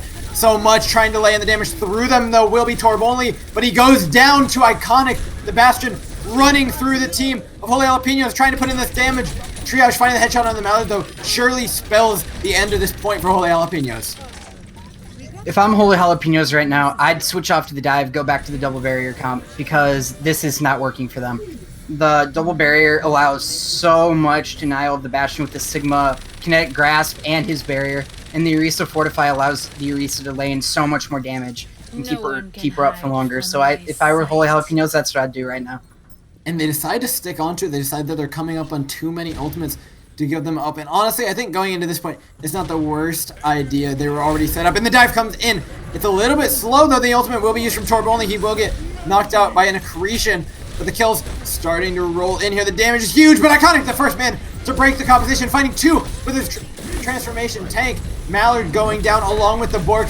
That's two key pieces here. Gone, but Johnny Robot looking to frag out for the rest of his team. Will he be able to? The Hulk comes in as well as a sound barrier committed here from Holy Jalapenos. They need to find this kill onto Iconic on the Bastion. I believe the res is still even up for Maelstrom. I'm not sure why they're trying to hold on to this one, but the cart will continue through this point B. That beat drop for the side of Holy Jalapenos allowed them to continue that fight, even if it was a little drawn out. And I do see some switches coming in from them, but the tank line is staying the same. They really, in my opinion, need to get off this dive comp and need to go double barrier here. They're looking to hold on to it, but the Triage finding a pick on a Johnny Robot takes away a lot of that damage, but a big purple grenade will be landed by Needle, and the Diva Bomb finds one. Squash Shed not going to be available for the res, and finally they get this Bastion off of the cart. Triage still on the high ground, but he'll be dislodged as well. Yeah, they were out ulted in that fight, and there was nothing really from the side of Maelstrom that they could do about that. That anti-nade from Needle came in significant, came in and paid dividends for them. That once Iconic was pretty much dead to rights there, they knew that they just had to get out and save what they had. Now Iconic on a Hanzo now turns this matchup into a little bit more interesting. This Bastion off the cart, but it doesn't matter because the Bog is going to be coming in. He's going to be putting out just about the same amount of damage. The shield comes in from Torb only. He pulled off the dive, but the defense matrix is not enough to keep Bethcon alive. Needle on the high ground, looking to lay in the heals, but he can't get through the shield of Maelstrom. But the kills going both ways. The Mallard fragging out on the triage. That Widowmaker gone is a big throw out of the window, and Johnny Rob finds a huge pick on the crossfade. The heals cut absolutely in half here for Maelstrom, as the last person to go down on point will be Mountainfall. Holy Jalapenos hold on for a little bit longer. Torb only did a really good job with that Primal Rage to split the team in half and enabled Holy Jalapenos to focus down that one target that was split off. And as much as I am biting my words now, the dive is looking like the move right now, as Maelstrom are now on double snipers. Yeah, when you're off of that Bastion, suddenly a damage cut absolutely in half. I want to point out, I feel like the tanks from Maelstrom did a fantastic job last night of cutting off the Ana sight lanes, forcing onto the high ground. But for once this series, we've seen the DPS not come out. The pin looks to go down. Crispy dropping down to half HP though. He drops so low and he will be taken out. The Bork following up with the Coalescence, but the Dragon traded right back in from Maelstrom. Bright red here all over the kill feed, but Torb only managing to keep his team alive a little bit longer. Waiting 4v4 here, but Triage not able to frag out enough on the Widowmaker. Johnny Robot getting up to the high ground and taking him right out of commission. I have been told we do have an update. Booth, my friend, what's going on? Yes, two updates coming in. First from the Harmony tier, Undead Batteries winning Volskaya 3-2, so the series tied 1-1 going to King's Row. And then over to the Discord tier, Meteors winning Nepal 2-1. Meteors up 1-0 here over. Thank you, appreciate it. Going into this next push, it's going to be interesting to see what both sides are bringing out here. Torb only looking for the counter dive onto the high ground, but Triage trying to establish himself up here, trying to knock this Winston off, take out the threat. But Torb only has been playing this so well, playing this high ground so effectively. But I think one of the biggest things here will be whether or not Mallard is able to frag out. He has the off angle that he wants. He's forced Triage out of where he needs him to be. But the dive comes in from Torb only alive, only on this Winston, but he will have to pop the Primal Rage, juggling Triage around like he's nothing, but he has to dive back into his team to peel for his own Widowmaker. As the re-engage looks to come in here for Maelstrom, this could be huge. The Reaper can lay in damage if Iconic can just get on top of the tank line here of Holy Jalapenos, but the debuff could be huge here. It goes in, does not find anybody, but it opens up the opportunity for Torb only to find the kill onto Crispy. And the Mallard fragging out on a Triage, looking like he's running an absolute masterclass on this Widow tonight. The Bork trading onto Iconic, and they want more. The Mallard's not done yet, taking out Squash Head. Torb only was able to really finish out what Bethcon had started with that Diva Bomb. She got so many people low with that Diva Bomb, and Torb only and Mallard were able to finish that out. Now, interesting pick with the Diva, though, on the side of Maelstrom, though. I think they just want to get the dive in. They want to go for these counter dives. They feel so much pressure here. But the question is, will they be able to outperform Torb only and Bethcon here, who have been doing such a great job? And that's the first step they need, is the Mallard and the Bork going down. The healing and the damage cut in half here. Holy Jalapenos, they need to hold on until these spawns can come in. Johnny Robot looking for the kill with the punch, but he's not going to find anybody. The meteor strike lands onto 3 members of Maelstrom, but it's not going to be enough as the sound barrier put in from both teams. But the Mallard coming back alive on this Reaper is going to be a lot of damage. It's going to be enough damage to take out Crispy. looking for the trade back, though. Will be the Doomfist for Maelstrom as the Diva Bomb comes in. Not going to be finding anybody. They're all hiding here behind this forklift. He's going to go back on top of point. And Iconic looking for a big Death Blossom here. Not going to be finding anybody, though. Johnny Robot going down instead afterwards. Big damage orb coming out of the Moira here for Maelstrom, but it's not going to be enough to finish off any kills. Remake, though, for Bethcon is certainly going to mean a lot more stall here for Holy Jalapenos. This could be the fight that ends it. They're trying to hold on to this map for dear life. Maelstrom, let's start out with the Mallard, trading onto Iconic, the damage cut in half.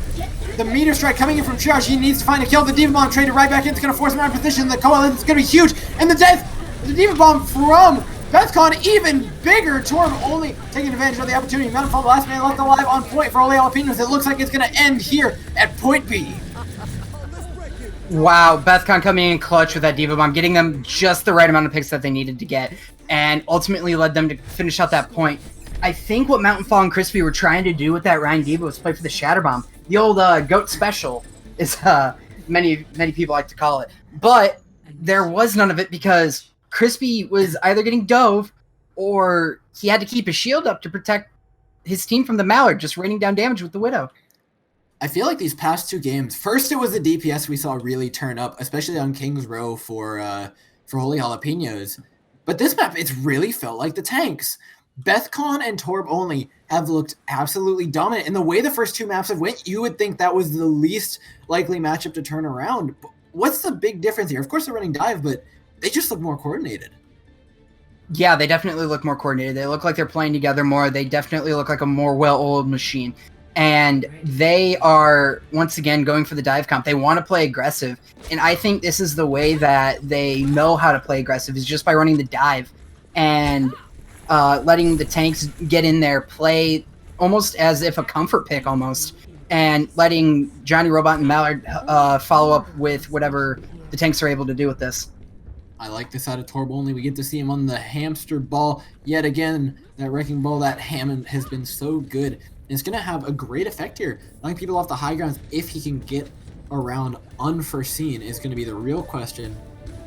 But the Mallard on the Widowmaker, I think, is a great counter here. I think they really were predicting this Bastion Pharah comp out of them. And the way the Mallard's been playing Widowmaker this map, I can't help but blame him.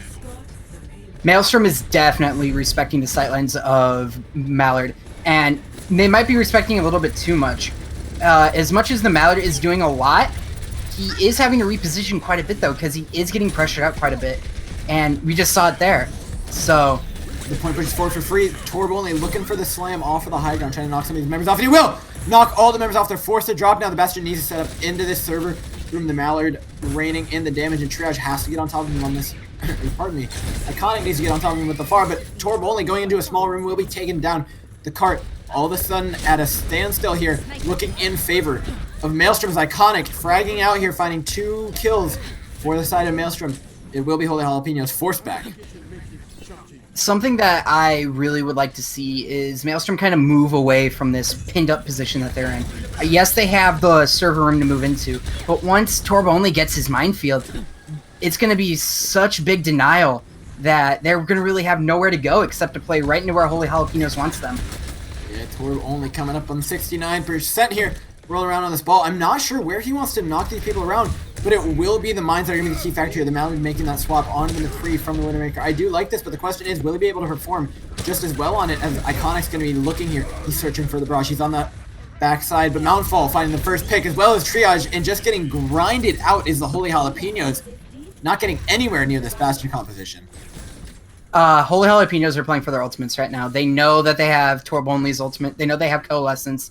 And I think if they want to win this next fight, they're going to have to try to use those two ults in order to secure a fight. We do see a switch, though, from the Mallard onto the Reaper. And honestly, Reaper is so good at chunking down a Bastion in this meta.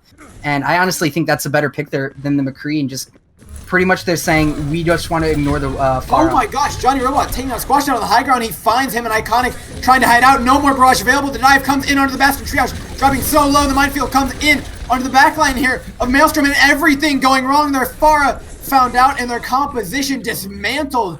Holy Jalapenos roll through that point. Once again, like I said, they're playing for the ultimates. They use Torb Only's ultimate, and they use the Bork's ultimate to perfection right there. Holy Jalapenos knew Maelstrom was pinned up in a corner, and they knew that Torb Only's ult would get a lot of value, and that's exactly what happened. Will Needle be able to get his sound barrier up in time here? He's at 95%. He needs it to counter this barrage. It comes in and it finds one under the board, but the wall might just be enough needles to frying out onto Iconic. It will only be one kill as the sound barrier is dropped, and the kill's all blue in the feed. The Gravitic Flux used in desperation to hold this point. Both the tanks alive here for the side of Maelstrom, but it looks like they're both doomed to fall here. Mountainfall taking low, he uses kinetic breast to try and hold on this point just a little bit longer, but the slam will be enough to kill him in point A, taken 3 minutes and 30 seconds on the clock for Holy Jalapenos.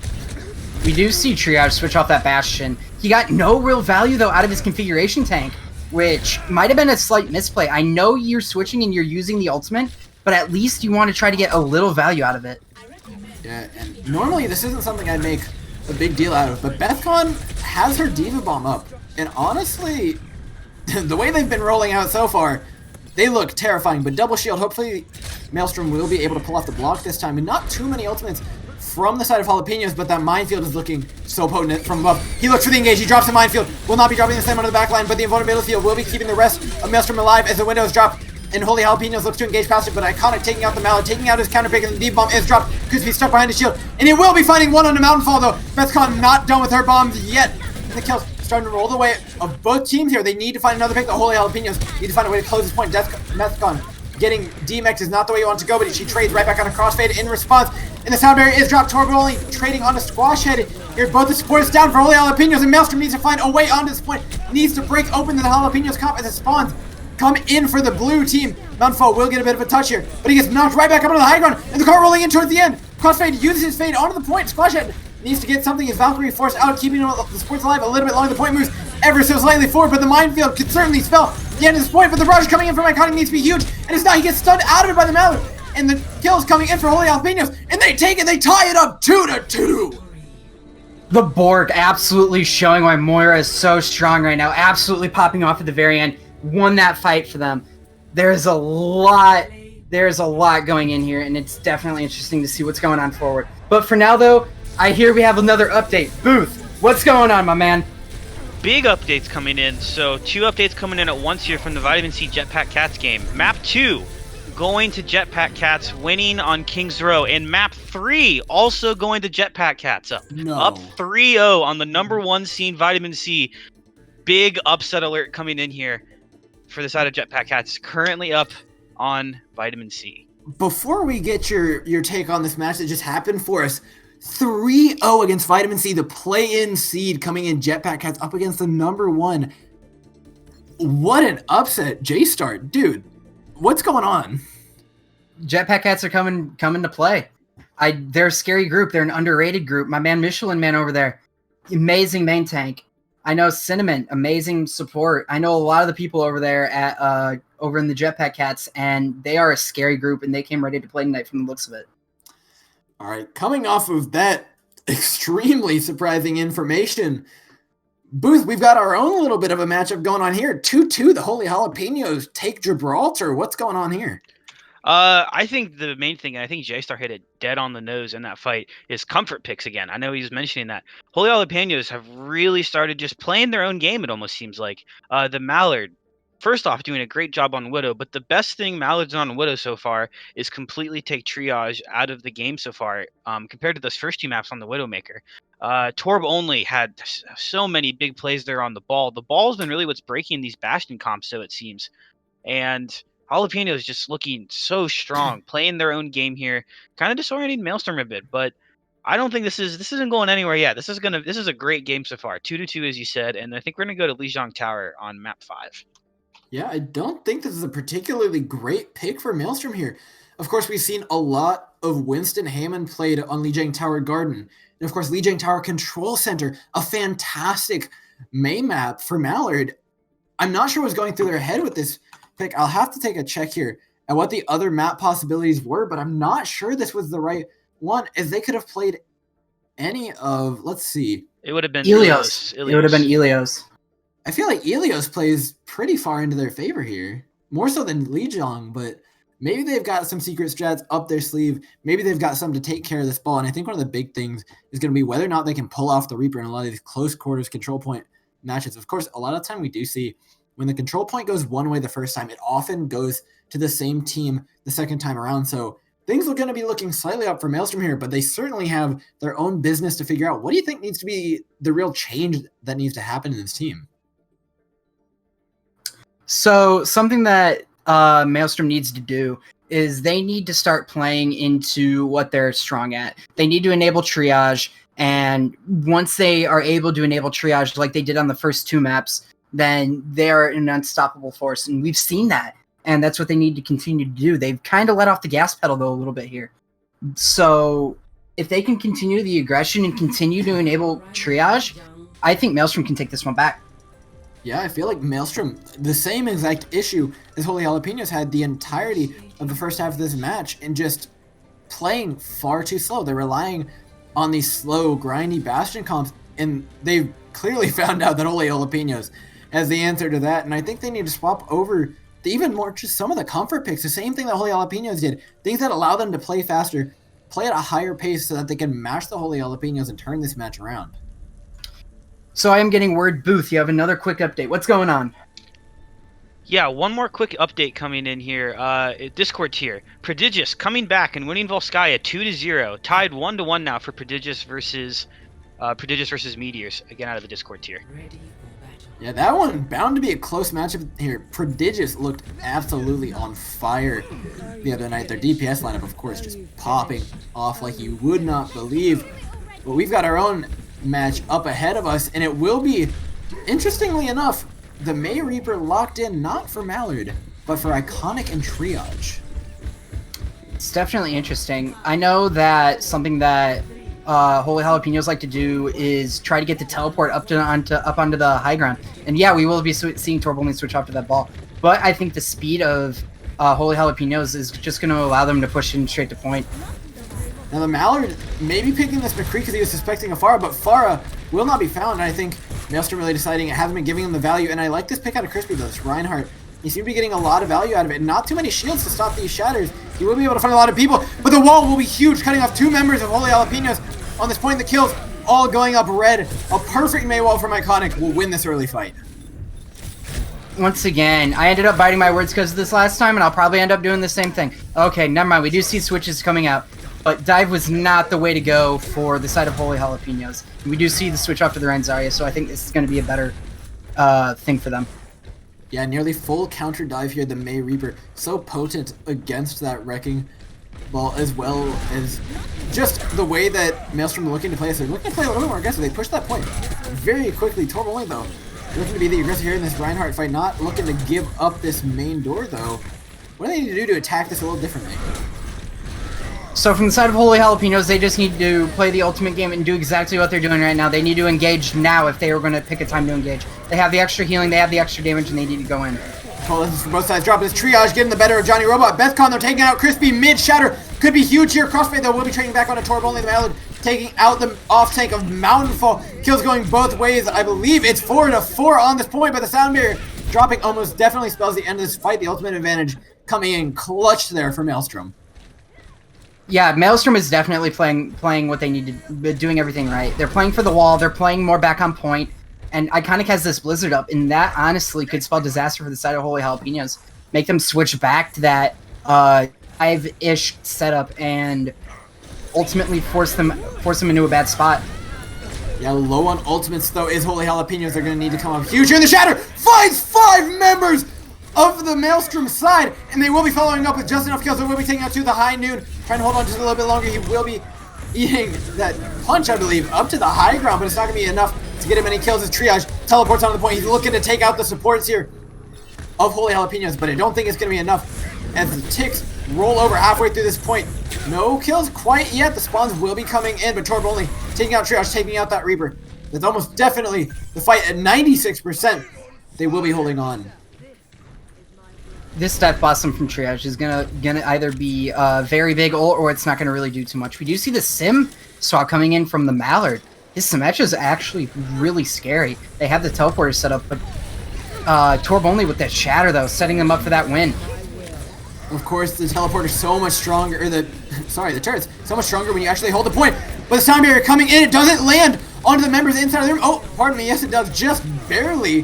But Triage will be fragging out onto all of them. The main tanks going down here for Holy Jalapenos. They need to back up the point and get back to their symmetric turrets, but it doesn't look like they are even going to get the chance to. Triage dropping his Death Blossom on point, taking out the Bork in the hold, and then point will go over to Maelstrom.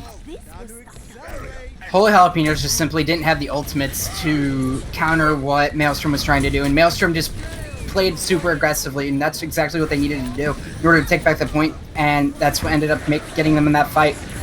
The Shatter coming up, not going to be finding anybody. Needle flying up just high enough on this wall, and all 6 members back alive for Holy Jalapenos, except for Bethcon, who gets taken out by Triage, and Crispy taking on Johnny Robot. It's going to be both a lot of damage taken down from the side of Holy Jalapenos, but Torb only on this Wrecking Ball, looking to make an impact.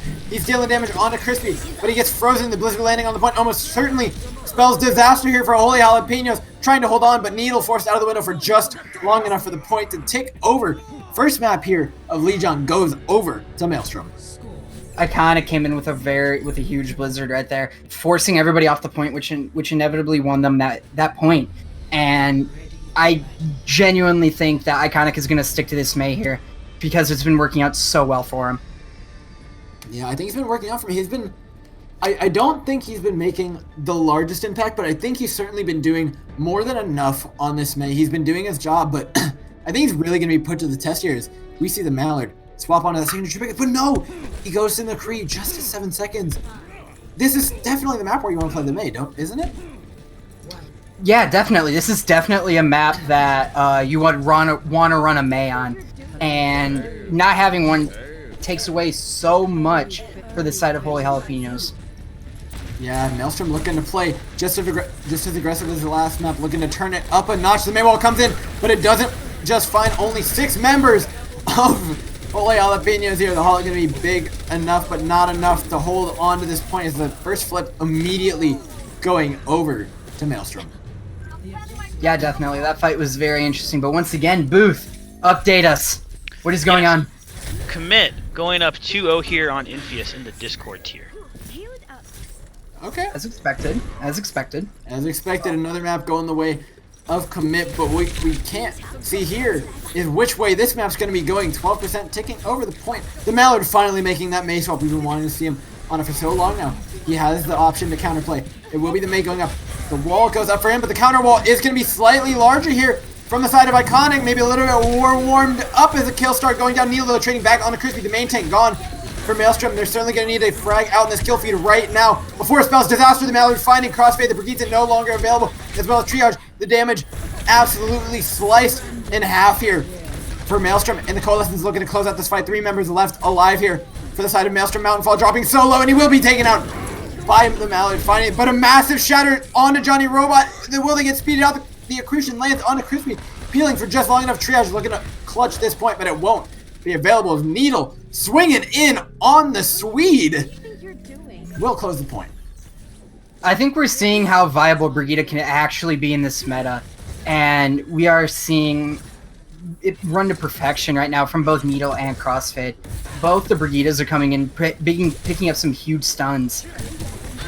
The Maywall comes up early for the side of Maelstrom, but this leaves Mallard free to find his own, but the Blizzard to counter here. The Gravitic Flux will allow them to disengage just enough, and the picks not quite going to be coming in. Bethcon playing very aggressive. She could get picked off here, but they reset onto point. Holy Jalapenos resetting, and Maelstrom just wants to take this high ground, and they're forced back.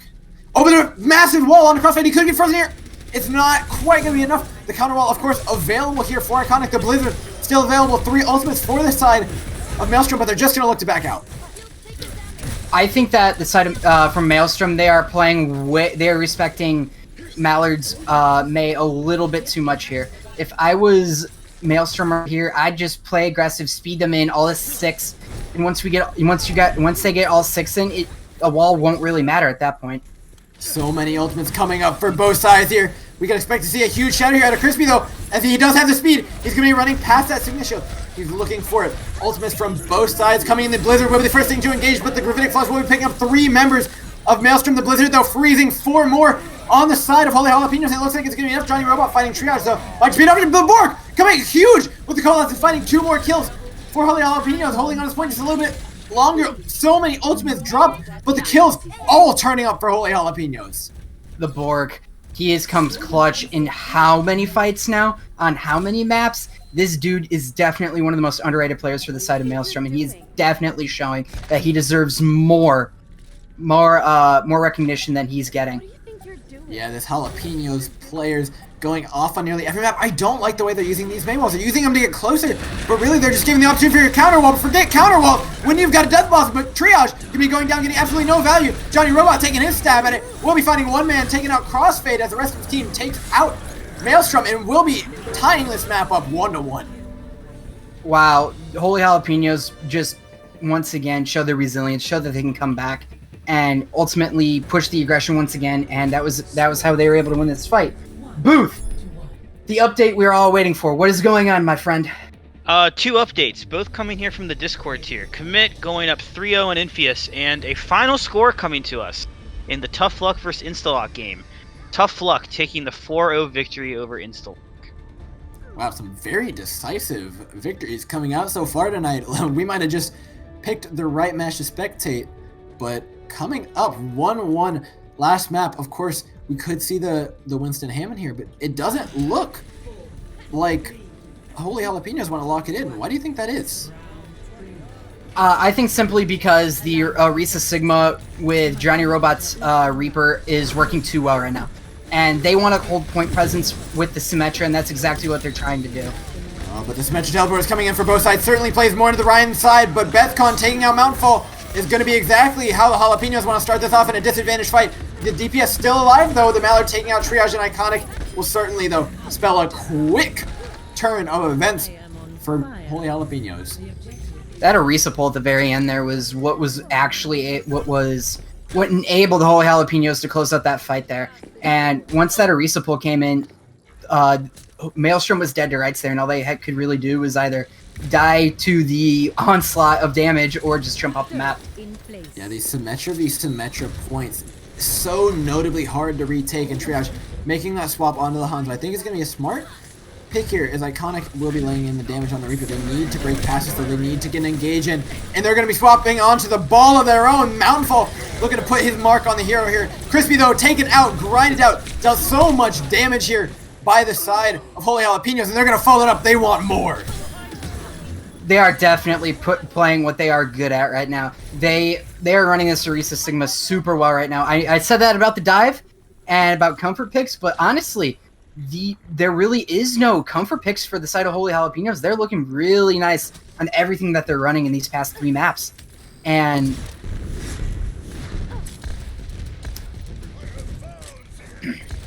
Jstar may have dropped out here something, but the rockets coming into the wall will be there to stop a lot of them. The shields dropped here for the side of Holy Jalapenos, but the Shatter will be finding 2 members. The Collins trying to keep him alive just a little bit longer. Johnny Robot trading back on the crossfade, though. The kills all blue, but the ult's all red, and trading in finally will be the Maelstrom side, cleaning up the point, just barely winning that fight. Triage popping off there at the very end, picked up 4 huge kills to flip that point over.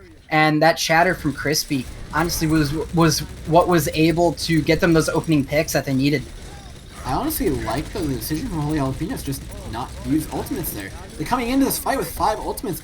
Into, yes, 3 to 4 from the side of Maelstrom, but I think this is where they want to go because Mallard has looked so good on this Brigida, but he's forced to use his rally early here, I believe. But the Dragon will be cutting off so many angles.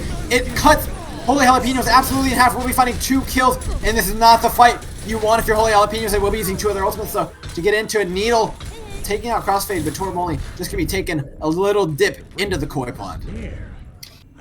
I think that this should have been a dry fight for the side of Holy Jalapenos. They knew they had the ult advantage, and they should have just tried to force out the ultimates from the side of Maelstrom. And without doing that, they were able to flip the ultimate advantage to Maelstrom, in all honesty. And Maelstrom is looking like they're on the gas pedal for right now.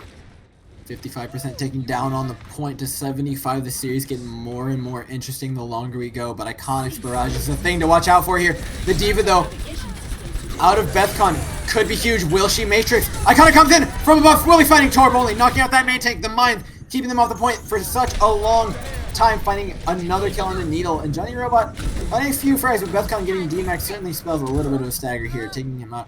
Will be Triage, 78%. The point ticks down. They are relying on two ults right now. They're relying on Johnny Robot's Death Blossom and the Borg's Coalescence. And once again, Maelstrom has the ultimate advantage with the Shatter, Coalescence, and Hanzo ult. And this should be enough for Maelstrom to put this one away.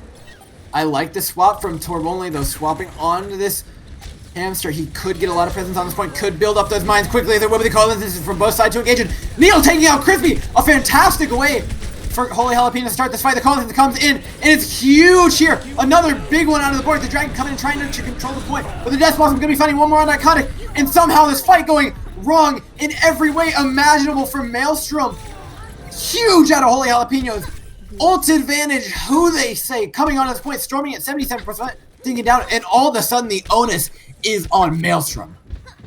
Holy Jalapenos are making me bite what I'm saying, man. They know that when their backs are up against the wall, they got to come out with some clutch plays, and that's exactly what they did. The Bork, once again, getting a lot of value out of his Coalescence. This point is going to be scrappy. The Tracer, the balls, both coming in. The dive comes in. Crispy needs to get onto the back line, and the sound barrier will be used to engage. They're going to be playing Aggressive on this Riskon. The Shadow comes in, but it's not going to be enough. As Iconic commits another barrage, only will be finding the Mallard, though. And the Mercy trying to keep him alive just a little bit longer. The Mayans committed, though, from Mountainfall. The Diva Bomb has been huge from Bethcon on 90. She finds another one on the Crossfade. The Mercy, the rest, no longer available. The kill feed, all blue. Holy Jalapenos close up another map. Holy Jalapenos are showing how resilient they are. They do not want to lose this game. They are showing what they are pulling out whatever it takes to secure these wins. And in all honesty, these they're coming out on top because of it. Dude, Reach. No, pardon me, not Reach. The Bork on Moira, not saying anything about Reach. Reach has been doing decently enough, but not enough to take this map. And the Bork has been making a massive impact on this Lijiang map. Honestly, it feels like Maelstrom made all the changes they needed to, but it wasn't enough to match up to the strength of Holy Jalapenos and their newfound confidence after that 0-2, after going 0-2 down. Absolutely, absolutely. My man Booth, what'd you take away from this last match? That was one heck of a round there to watch. I was really thinking Maelstrom was going to come out on top there. They were looking really strong with their meta play there. But Jalapenos did just a great job, I think. Also, before I lose you here, Meteors coming out and winning on Kings Row 2-1. So now Meteors up on Prodigious 2-1 from the Discord tier. But back to our game. Great job from Jalapenos. I really think that their DPS have just been completely opening up into Maelstrom here and have just been dominating from these last couple of maps here. Moving over to Eichenwald, though, that's going to be the hybrid map that we'll go to here for map 6. And just from what I've seen, man, you got to kind of like Jalapenos here. I think this is a good map here for Maelstrom, but they've just been so dominant in these last couple of maps. I don't know how you can't pick with them here. Yeah, Holy Jalapenos at match point. Honestly, not too many things that play into the favor, though, of Maelstrom. Of course, the other choices, it's either Eichenwald or Hollywood here, and both fantastic maps for the compositions that Holy Jalapenos have been running. But I think Maelstrom going to Eichenwald, going to want to reset, play a couple planned compositions, maybe break it a Bastion on the first point, get Iconic going back on his Pharah, and see what they can do in that regard. And I think they want to reduce the amount of, I don't want to say randomness in the game, but Holy Jalapenos are really turning this server into a little bit of a deathmatch with this Diva Hamster composition. And so I think Maelstrom just want to steady themselves and play a map that they can play a set strategy on, that they can play something that can systematically push through the compositions that Holy Jalapenos have to offer up. Yeah, I agree. I think it's a good choice for them here on Eichenwald. Maelstrom, before the match, saying that their map that they like the least was Hollywood, saying that's the one they performed the worst on. So definitely a good choice there. The dive from Jalapenos has been their best part so far, which not as efficient here on Eichenwald. See a lot of Rein Zarya kind of happening around here, but I like the pick there. And then one more update before you guys head back into this match here. 2 more updates, actually. We have Undead Batteries winning Kings Road 3-2, and they go up 2-1 in the series here against Karma as they go into their halftime. And then for the Meteors Prodigious game, again, I mentioned scores 2-1 Meteors, and they'll be going to Rialto. some more great series for you tonight. Honestly, I feel like we've picked the best one. Holy Jalapenos versus Maelstrom has been a fantastic ride so far, and it doesn't look like it's about to end anytime soon. Of course, Holy Jalapenos on that point, but some interesting player swaps coming in. They're subbing in Mountainhead for Nagisa, or subbing out Mountainhead to sub in Nagisa, which honestly I think is a good swap here. Nagisa looked pretty consistent in those first few maps, and it was the player that they got those first few maps with. But they're subbing in Squashhead as well, who's been in and out of this roster so far for the series. What do you think kind of impact this is going to have, Jstar? So Nagisa, like I said before on Kings Row, definitely one of the most underrated players for Maelstrom. She provides so much value, and yet we've only seen her tank play. I do know that she can play the support as well. So whether she's going to be coming in on the support or the tank, it's going to be interesting. But both the swaps coming in from Maelstrom are definitely solid swaps here, and definitely playing into their advantages right now. Yeah, I mentioned Maelstrom, they need to turn up the speed because the way that Holy Jalapenos just cranked it up after that second map, we saw a decent change coming out of Maelstrom, but their coach, Spooderman here, is really going to have to get them going into the second match. They're going to have to play decisive, they're going to have to play quick, and they're going to have to play ballsy because the way Holy Jalapenos have been playing, it's going to be a tough one, but Maelstrom can bring this one back. Of course, it only takes one to bring it to a 7th. You'll go map by map, and I think it's going to be up to the DPS here to frag out. What do you think? Well, yeah, once again, it's going to be on the tanks of Crispy and whether, and I'm assuming it's going to be Nagisa, enabling Dodge and Iconic once again to do what they do. But from the side of Holy Jalapenos, though, Torb Only and Bethcon are doing the exact same thing for Mallard and Johnny Robot. So this can definitely go both ways. Yeah, I think honestly underrated is gotta be Needles Brigitte. Oh my goodness, this guy has been providing so much value on the hero when he's playing her, and it's honestly gone severely underrated. The heals have been massive, the rallies for the most part have been great, and the stuns have been completely on point. But honestly, the way this series has gone, and the more the comfort picks come in for Jalapenos, every time a map comes up, I think to myself, no, there's no way they run the same comp on X map because it doesn't work as well there. But then they go and they do it again, and they win again. So, like you said, Holy Jalapenos making you eat your words, and I'm not even going to say them at this point. They'll run what they're going to want to run. But Maelstrom, do you think they want to go to a slightly more formal composition, to a more centered, slightly less dive-centered, a less aggression-centered composition? Or do you think they continue to try to up that aggression? If I'm the side of Maelstrom right now, I'd try to play the aggression, go with a more upbeat, more type comp with Triage on the Reaper. And we've seen what Triage can do on the Reaper, and he is absolutely insane, pulling out some huge Death Blossoms, just fragging out in general. So I think that if you put Triage back on the Reaper, have Iconic run the May, this will definitely turn the tides for Maelstrom, in my opinion.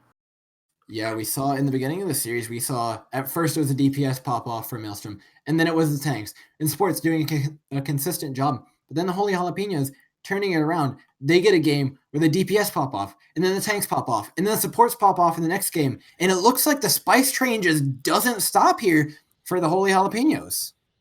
Absolutely, absolutely. Once again, Maelstrom trying to bring the thunder for their team, but it's honestly not working out for them. And like I said, I want to see them run more of a traditional meta type composition where we see Triage on the Reaper, maybe Iconic on the May, or a Doomfist even.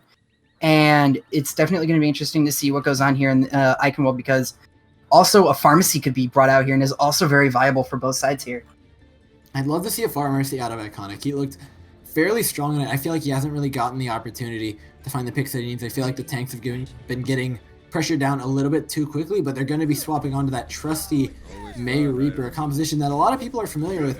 And Mallard going to not be playing May. He will be on McCree just in case of the far out of Iconic, which I think going into the first point, it is a little bit more of a less specific pick, like the May is, to just find counter. And I like that they're going to play McCree. It's pretty safe, but I think it offers them a lot of options here. Definitely, definitely. I think from the side of Holy Jalapenos, I would have liked to see Mallard on May, but this can definitely work, though, assuming that the stun can slow down so much of the momentum coming in from the aggression that it looks like Maelstrom wants to play here. Yeah, I think if Mallard was playing May, Iconic would just make a real quick swap over to Far, and this would be a very quick A point. But Triage on the Sombra, I think, is one of the most interesting things. It might have just been a scouting pick, as he will be swapping back onto that Reaper. They were just looking for a Bastion real quick through this choke.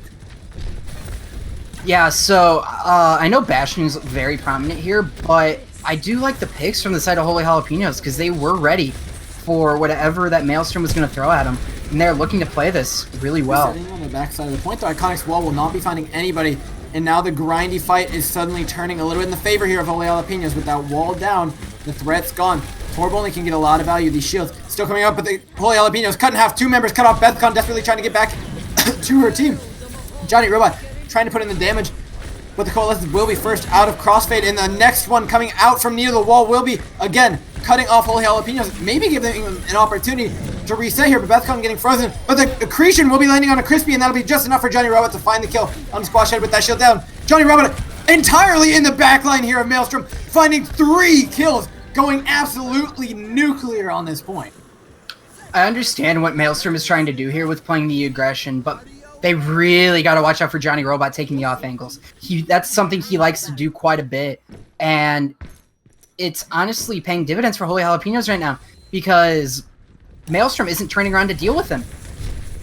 I would like to point out, though, that Maelstrom got a lot of ultimate charge from that fight. It was long, it was grindy, but ultimates on both sides of the field spells disaster for somebody. The Blizzard, the first thing to be committed, but the fortify from the Arista should be keeping her up. But Bethcon getting caught barely on the edge of it, and Sunbury won't be enough to keep her up. As the shield starts to get shredded from Crispy, the Mallard gets one with his High Noon from the high ground. He will be resetting back behind his Shed. He goes for the shadow, but he gets stunned out of it. Crispy getting stunned by the Mallard is huge, and Triage finding 1, 2, 3 kills with the Death Blossom. Cutting me off will be Crossfade, taking one of his own with the Coalescence. Man, what can I say about that fight? Booth, while everything's settling down, what's going on? Final score coming in here from the Discord tier, and as a big shock, Commit winning 4-0 over Infius. But go back into that last fight there was pretty crazy too. I really want to point out the great job that Triage did going in and just completely going right into the back of the backline there of Holy Jalapenos. It was fragging out, but Johnny Robot breaking out his own Junkrat said, you can play it on Anubis, I can play it on Iconwall, but the shield, or the May wall, will be cutting them in half. Not going to be something you can really re-engage on, though, if you're Maelstrom. Absolutely, and I think the Junkrat pick here is going to slightly hurt the side of Holy Jalapenos in all honesty, because they want to play with the Zarya here. I like this. A Graviton Surge is countered by the Gravitic Flux, keeping 4 members of Maelstrom up in the air, but it won't be for long as Crispy starts to go ham, but the damage from Johnny Robot coming in hot. This Junkrat dishing it out, and Maelstrom doesn't know what hit them. They're going to taste of their own Junkrat medicine. Johnny Robot said, Iconic, whatever you can do, I can do better. And they are pulling out everything right now. I know I mentioned earlier on in the series, I wanted to see Johnny Robot in the kill feed a little bit more. And this guy, over the past 2-3 maps, has been laying it in. It is exactly the boost that Holy Jalapenos needed. Now set up on the high ground. He's getting flanked here, though, by Triage. He could find the kill. He won't, just barely. The more or going in, Triage setting himself up on the high ground. The cart continuing forward, and the Coalescence from Crossfade will be the engage. Crispy steps forward for the shatter, but it doesn't find anybody. Mallard barely rolling out of the way, but Torb only though booped away from his team. The sound barrier coming in for Holy Jalapenos, but the Blizzard is going to be massive. We'll be landing onto 2-3 members here of Holy Jalapenos, and just closing out this fight will be Maelstrom. It was close, but the Blizzard closes it out.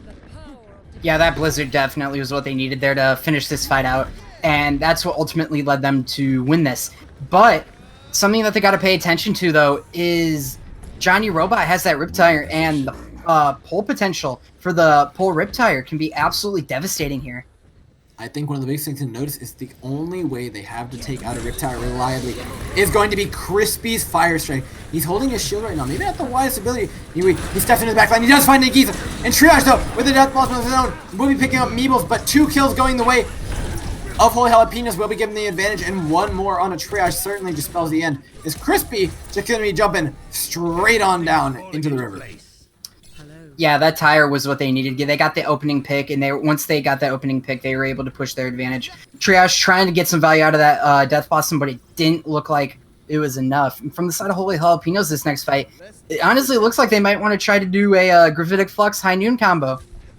I think they have everything they could want to hold this door, but honestly, I think the question is how do they push out? Crispy is close to that next shadow. He can push past this Abyssal Shield. We've seen him do it before, but the Gravitic Flux smartly used after they get out. Crispy barely pulled up. He's holding shield. He needs to stay alive from the High Noon, but Bethcon will be taking him out from the Gravitic Surge. Of course, half health the damage is a whole lot, and it's going to be enough because Torb only will be taking out Triage. On top of that, another fight going the way of Jalapenos.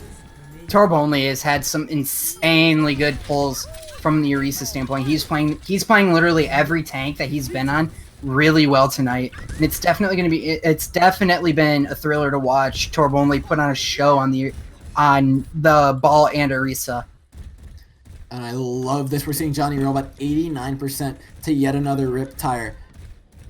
I feel like if you're Maelstrom, you need to find a way to break this point. You're not comfortable ending it here at the second point when you're on the ropes, when your playoff hopes are on the line. Maelstrom's been on the back foot for so long at the end of this season. They need to turn it around now. Absolutely. Crispy's Shatter is going to be what's going to turn this fight around for them. The Salamary used to counter it, and the tire will be going down the Shatter. Finds one onto Bethcon. He looks for the charge, but he won't be getting his Torb. Only takes him out. Meebles with a huge boom onto 2 members here of Maelstrom. Another fight lost. Spells Disaster. 3 seconds taking down. The Onus is on Iconic to hold on to this point on the main for as long as he can. The wall will be keeping him inaccessible for just a little bit of time, and Johnny Robot booping him off. The ice block will be keeping him alive just a little bit longer with the spawns so far away. He gets booped off the point. He's still on top of it. Overtime ticking down. Crispy might just be able to get the touch in, but a halt will be stopping it. Crispy, though, touching the point. 4 members here onto the point. Nearly getting booped off, though, is Crispy. The Graviton Surge dropped on top of it, but the damage not quite there for Maelstrom. Crispy swinging in with all his Reinhardt might. They need one. Meebles taking out Squash, and no longer will that be available. Johnny Robot fraying out the damage, and the kills going the way of Jalapenos. The Moira, the only thing left alive on point for Maelstrom, as that's the end of their push. They're going to have to hold second point if they want to hold on to the playoffs. Man, that last round was very, very intense there. Meebles from the side of Maelstrom came absolutely clutch with some of those Moira plays there at the end. And, oh, I am sorry, not Meebles. It was Crossfade. I am sorry. Coming in absolutely clutch with some of those Moira kills, but unfortunately was not enough to hold them, to get them that 3rd point. Yeah, and I mean, on the opposite end, you mentioned Meebles on accident, but Meebles came up huge. 3 boop kills in the last 45 seconds is absolutely absurd. Of course, this bridge is a great position to do it, but taking advantage of it like that, I think Meebles might be the only person we haven't seen really like just pop off in a game so far from the Jalapenos. And you know what? In a match where you're looking to close it out, he shows up. It's exactly what you want if you're the Jalapenos. And honestly, Maelstrom look shook to their boots here. They're going to be running the Bastion Pharah that's been getting torn apart by Torb only all night. And it's going to be all up to this Wrecking Ball player to do it again. Once again, Meebles, he's an unsung hero for the side of Holy Jalapenos right now. He's been providing some clutch beats, speeding them in and out when they need it, and he's honestly been the core of their team that's been holding them together. Yeah, the Mallard on the Torbjorn, don't think we'll be sticking to that one. Although, you know, it's the way Holy Jalapenos have been playing. Who knows at this point? Bethcon, I love her diva, has been so good so far. Defense matrix, everything in the Mallard. Onto the Widowmaker, he's looking for the open and pick onto the far. He takes his shot and he misses. It's going to be enough to tell him to go away. Iconic having to back off all of a sudden. But I'm not sure I like this positioning coming out of the Bastion. As he's just in that low ground, he's so available for mines. It's so available to boop these tanks around, but they will be playing the Ryan Orisa. Interestingly enough, we saw it on King's Row out of them. We'll see it again here. As swapping over to the McCree will be Mallard. A little bit better for attacking the point here. Widowmaker maybe just taking a couple opening shots. Yeah, definitely. I don't like this positioning too much either because they leave themselves so wide open. And open they are. The Mallard's finding Iconic while he's busy putting in damage onto the backline. The res is forced out onto the far. That's not where you want it. Triage, though, is not inside this invulnerability field. He's stuck in the corner. Bethcon taken out of the mech, though, might just be enough to keep him alive for now. Torb only will be getting out onto the wrecking ball. The point, or slightly taking down Torb. Only lays the mines down on top of Triage. Triage taking so much damage. Oh my goodness, he's taken down. Instantly, no res available. Johnny Robot looking to crack this point wide open with his Reaper. The coalescence from Needle.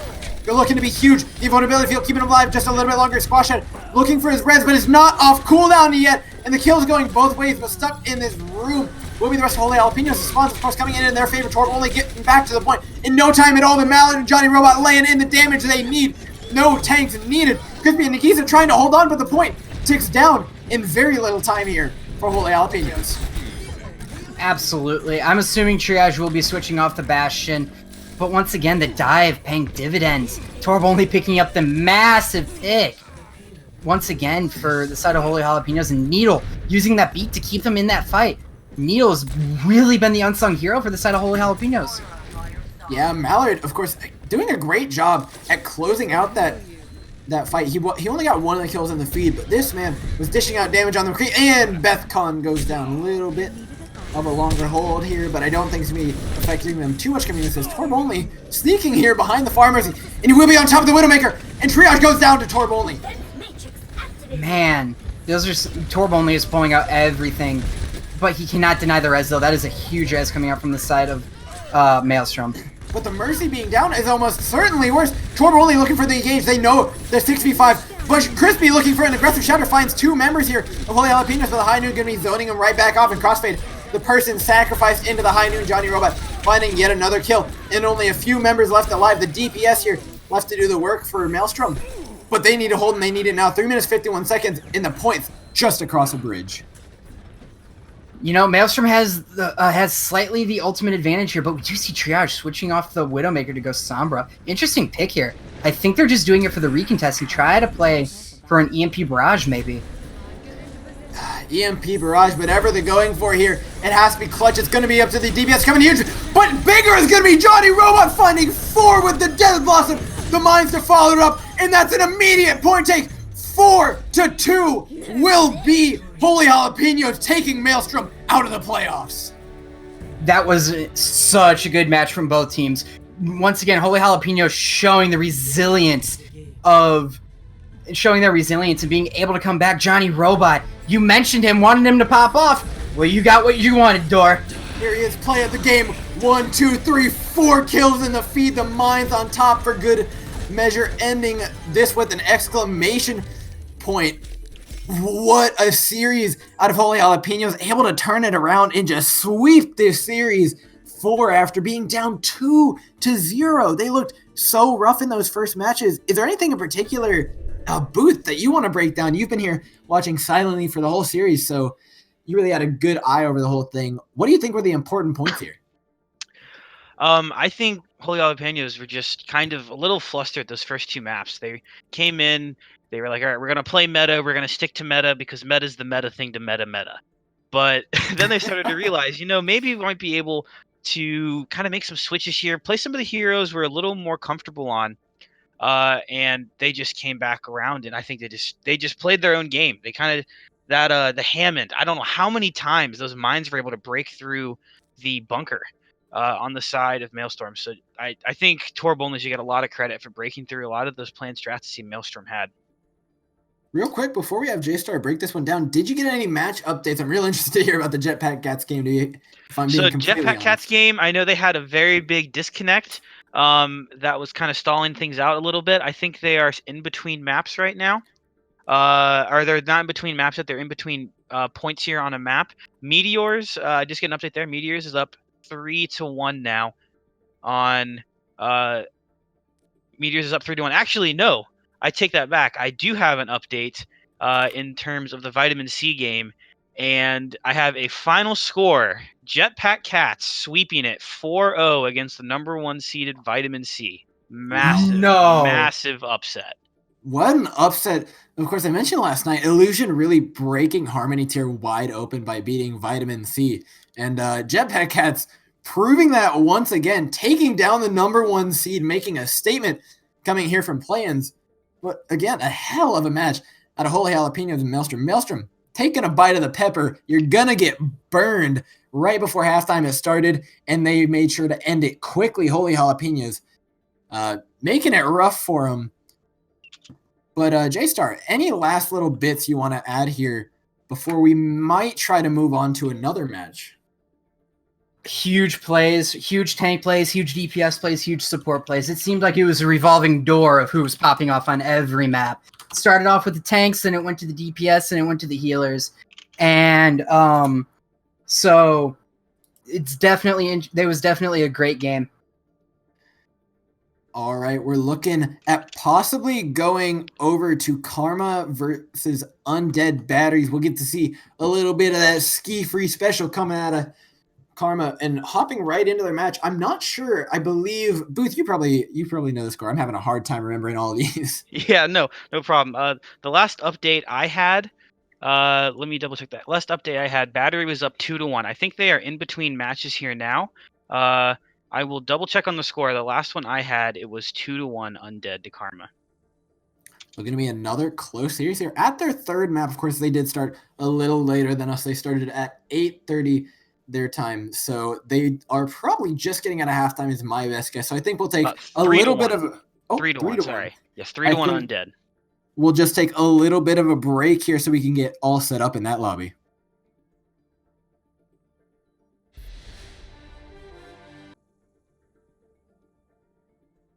All right, everybody, we're back into yet another lobby. We got Karma versus Undead Battery. The score currently 3-1 for Undead Battery. I believe we'll be going into an Nepal map next, but just to run down all of the final scores so we can really get them in one quick little segment, we'll have Booth come in and really break some of those down. That's right. So first match, we had Tough Luck winning in the 4-0 against Instalock. We had Commit taking the 4-0 win over Infius. And the third game going on in the Discord tier for us, we have Meteors versus Prodigious still going on, 3-1 Meteors at the moment. And then we are just moved here to the Karma Undead Batteries game at 3-1. And the last score to comment on here, Vitamin C taking the unexpected loss, Jetpack Cats winning 4-0. And then, of course, just coming from a 4-2 win of Holy Jalapenos over top of Maelstrom. All right. And now, getting into this match, I have casted Karma more than my fair share of times. Karma has a very threatening roster. One player I'd really like to point out this, Stanky Pants and Cryogenics have looked absolutely dominant this season. But Jstar, you seem to know a little bit more about Undead Battery. You want to break down that roster for me? Yeah, so I had the pleasure of playing with Abe back in the good old spare change days. Abe is an excellent DPS player. Definitely one of the more underrated DPS in the Harmony tier. Impers, Tracton. Impers is terrific on the healer. Tracton, an amazing tank. Once again, it's going to be very interesting to see which way this goes, guys. All right, getting into it. We are just checking if the teams are ready. But Nepal is the map, and who do you think this favors? I don't know too much here about Undead Battery. Have not had the fortune of seeing them on stream. But Karma, I don't think this is too bad. Karma has been a fairly structured team as far as I've seen. Really playing decently meta compositions and playing them very well from what I can tell. Team's just asking us to hold on just a second. Booth, do you have anything to add about this match? Looking forward to this match. Undead's been kind of a lot of changes throughout the season. You know, at the beginning they almost folded, and I was really happy to see that they're able to come back in and kind of make some switches coming around, being able to come back in and doing really well this year. I think Abe was a big season pickup for them, but also I think Karma is no one to mess around with. A lot of very strong players on the side of Karma. 3-1 for Undead right now, but no way do I think this match is ending here. I think Karma definitely a very strong team. All right, real quick, while we have the time, you know what? I'm gonna be a little ballsy. Let's get some predictions going. What are you calling, Jstar? What do you think's gonna be happening here? I think my guys from Undead are gonna pull this one out in the end and send Karma home here. They did it once during the season, and they're gonna do it again here.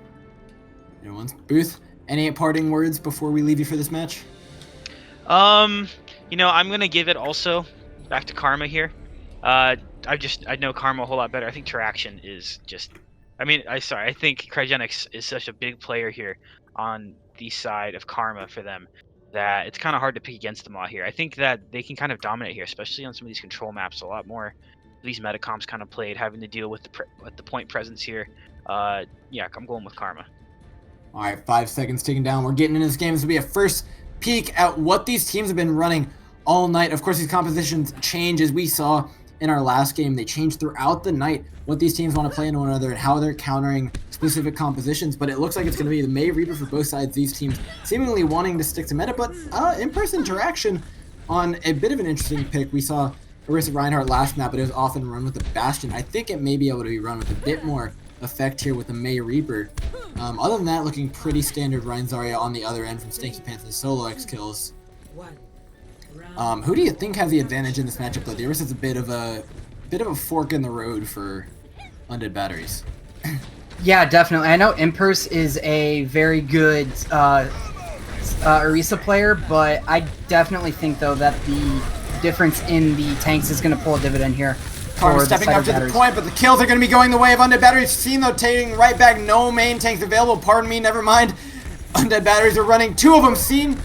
Going to be looking to put in the damage, but the point reset here. Backing up will be Cryogenics. Karma just trying to reset some of their abilities, and the damage starting to come in. It will be Stanky Pants laying in lots of damage. Empress are dropping real low, and it looks like Karma's going to want to take this point first. Absolutely. Somebody that I'd love to watch out for is Abe on that May. Abe's May is really, really scary, and he's able to play her like we saw Mallard play May last game. So it's going to be definitely interesting to see how Undead Batteries want to use the May here. Yeah, I saw in the beginning of the fight, he did a fantastic job of cutting off Karma on their entrance, but I do think Splinter had an equally great wall to cut off the engage and really cut off Teraction, which set them up to win that fight, I believe. Absolutely. So it's definitely going to be interesting to see what. And the Shatter comes in. It doesn't land on anybody though, but the fight doesn't matter because the Blizzard and Coalescence are going to be more than enough. Maybe a little bit of an overcommitment here coming out of Karma on the blue side, pardon me. Used to saying jalapenos, but into another match, another win for Karma. 45% taken down onto the point. Absolutely. And it looks like Karma has Undead right where they want him. They've been able to deny Crimson on the Reaper and deny Abe's ability to get good solid walls off, and it's honestly paying dividends for him. Now this is going to be their one chance to win this. They have the ultimate advantage. They're coming up on 5, but a great Maywall going to be cutting them off. The Dread Blossom does come in from C, but the charge is going to be even better. It's going to be countering them off. Solo Kill's looking for something. Splinter will be trading on the Crimson, but the Shatter looking will find one member here of Karma getting frozen like you would not believe, and it's going to be enough, but it's going to cost him a lot of ultimates. Definitely, and from the side of Undead Battery, all they really needed to do was use the Bongo and Blizzard. Those were the 2 ultimates that they needed to invest, which they over-ulted a little bit, but it won them the point. And in almost a last fight type scenario, you have to make some drastic changes, and that's what they did. Yeah, I think Splinter had 2 fantastic Maywalls there cutting off the team. Oh, they find out Crimson's race form. Forced out. But again, great walls out of Splinter that really force out some more of those ultimates, force the fight to grind out a little longer. Oh, but Crimson's in behind. Crimson has his Death Blossom. He's waiting, he's above. He looks for it, he finds it! He drops the Death Blossom onto the team. Gonna be fighting 2 members here of Karma, and it's gonna be enough to win the fight for him with just 1 ultimate. Definitely, that Death Blossom was huge. From the side of Karma, they did not see where he was at, and once they didn't figure out where he was at, they were able to run rampant. And once Crimson popped that Death Blossom, they were able to push their advantage. 41% taking down, a little bit of an ultimate advantage coming up here though for Karma. It's going to be a big chance for them to take it as they engage with the Coalescence. Solo Kills looking to step up hard, but the Maywall going to be cutting him off. Just a little bit of momentum taking it away, but they do have the Graviton Surge, but it doesn't matter because the Shadow is going to be huge. The invulnerability field keeping the rest here of Undead Batteries alive, but it doesn't matter. They're so low. The damage is coming in. It will be a point flip here for Karma unless Crimson goes nuts, and another big Shatter though will be finding enough members here. Interaction going crazy on this Reinhardt coming in so clutch here for Undead Batteries. Going to be holding the point, 71% taking down. Karma needs to get out so they can get one more push here. Teraction is one of the most underrated players in Undead Battery. He is so good on that Reinhardt, and I know that firsthand, and he's definitely shown Karma why he is one of the better Reinhardts in the tier. All right, another test of might here, though, for Terractin on the Reinhardt. It will be coming up into a Graviton Surge and a Blizzard. Everything they need to take this point. Will Karma be able to? They're going to look to engage aggressively. May while cutting him here in half. The Graviton Surge only catching the May of Undead Batteries, but Scene will be taking out Demel. No more invulnerability field available. The Coalescence here to counter, but Scene fragging out on this Reaper. Crimson, they'll find the main tank of Karma, and it doesn't matter because there's so much damage here from Undead Batteries. Fight-winning ultimates, who you say? Cryogenics, the last man left alive on point. The Coalescence just trying to hold on to it a little bit longer. We'll be putting in the damage. It's not going to be going down quite yet. Overtime now starting to tick down. The spawn starting to come in, but Overtime taking down the ball will be coming from solo kills, slamming in onto the point, but it looks like it's not going to be enough. Dino Trooper back onto the point, but 2 members here for Karma. It doesn't look like it's going to be enough.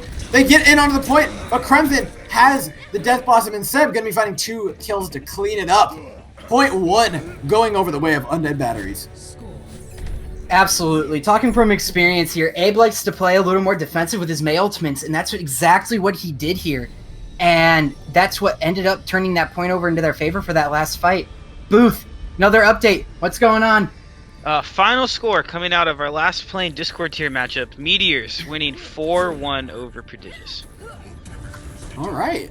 Congratulations to Meteors, and not a bad season at all for Prodigious. Oh, and a little bit of a disconnect here. Not sure what happened, but Demel going to be dropping out of the game. Bit of a latency issue, I believe. He right-clicked. He right-clicked, apparently, is what we're hearing. But this series, I feel like we've really just chosen the 2 best series here to spectate. These games have been absolutely fantastic, of course. Holy Jalapenos putting on a spicy show for us.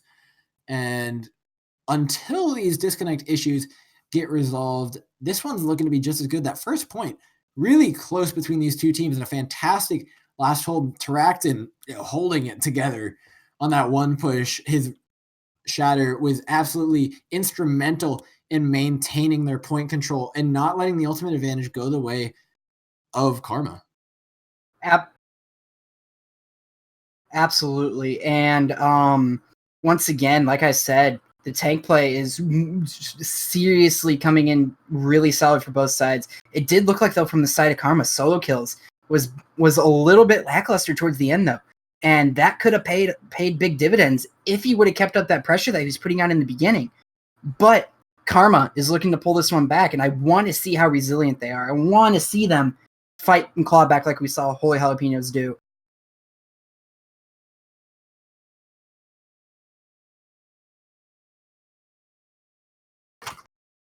All right, we're back. Disconnect issues seemingly solved. Hopefully we don't run into those ones again. Getting right back into the match.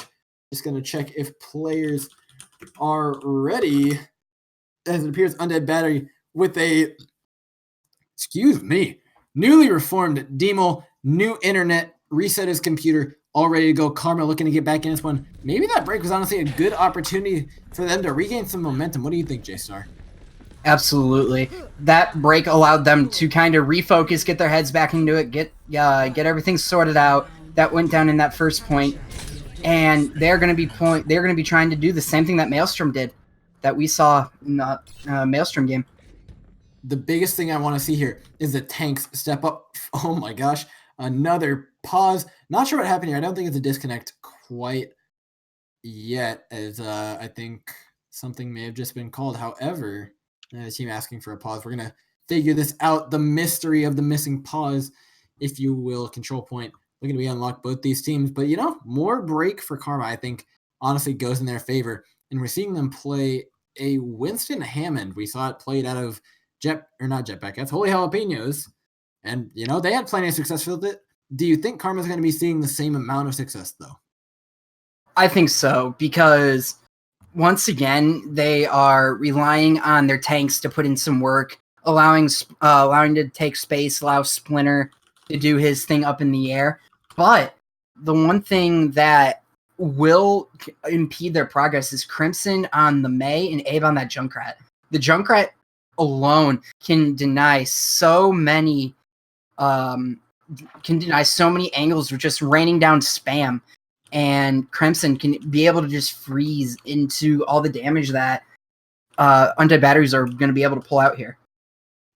All right, everything's fixed up. We had a missing UI disappearing, I believe, For anybody who has that happen, the command is Alt-Z by default if your stuff disappears. So getting right back into it, 4 seconds taking down, and seemingly a tough matchup here for Karma, diving into a seemingly very hard to die team out of this Junkrat May, but dropping in on the low ground.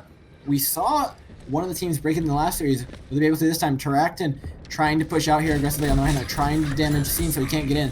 Scene though just looking to get in onto these tanks here of Undead Batteries, getting rained in. The damage from Splinter starting to come out, starting to show itself. The point taking over towards Blue, getting forced back into this room. Crimson looking to make his mark on this point. Dealing the damage though is Splinter. He's got 59% on that ultimate, and he will be taking out Demo. The first pick of the fight. Stanky Pants rolling around on his ball. He knocks Crimson into the afterlife. Tarakton looking for the kill on the solo kill. He will find the pin. The Coalescence dropped in from Undead Batteries. Fight not over yet. And Tarakton and Empress holding down the point. Not quite taking over to anybody quite yet, but that'll be it, going the way of Undead Batteries. Definitely, and we do see the hit scan come out for the side of Undead Batteries. Definitely something that they need to worry about. Splinter was raining down so much damage, and I think that this dive, once again, is going to pay off for the side of Karma. It's going to be very interesting to see how this goes. See, getting into it, they're forced back onto the point here.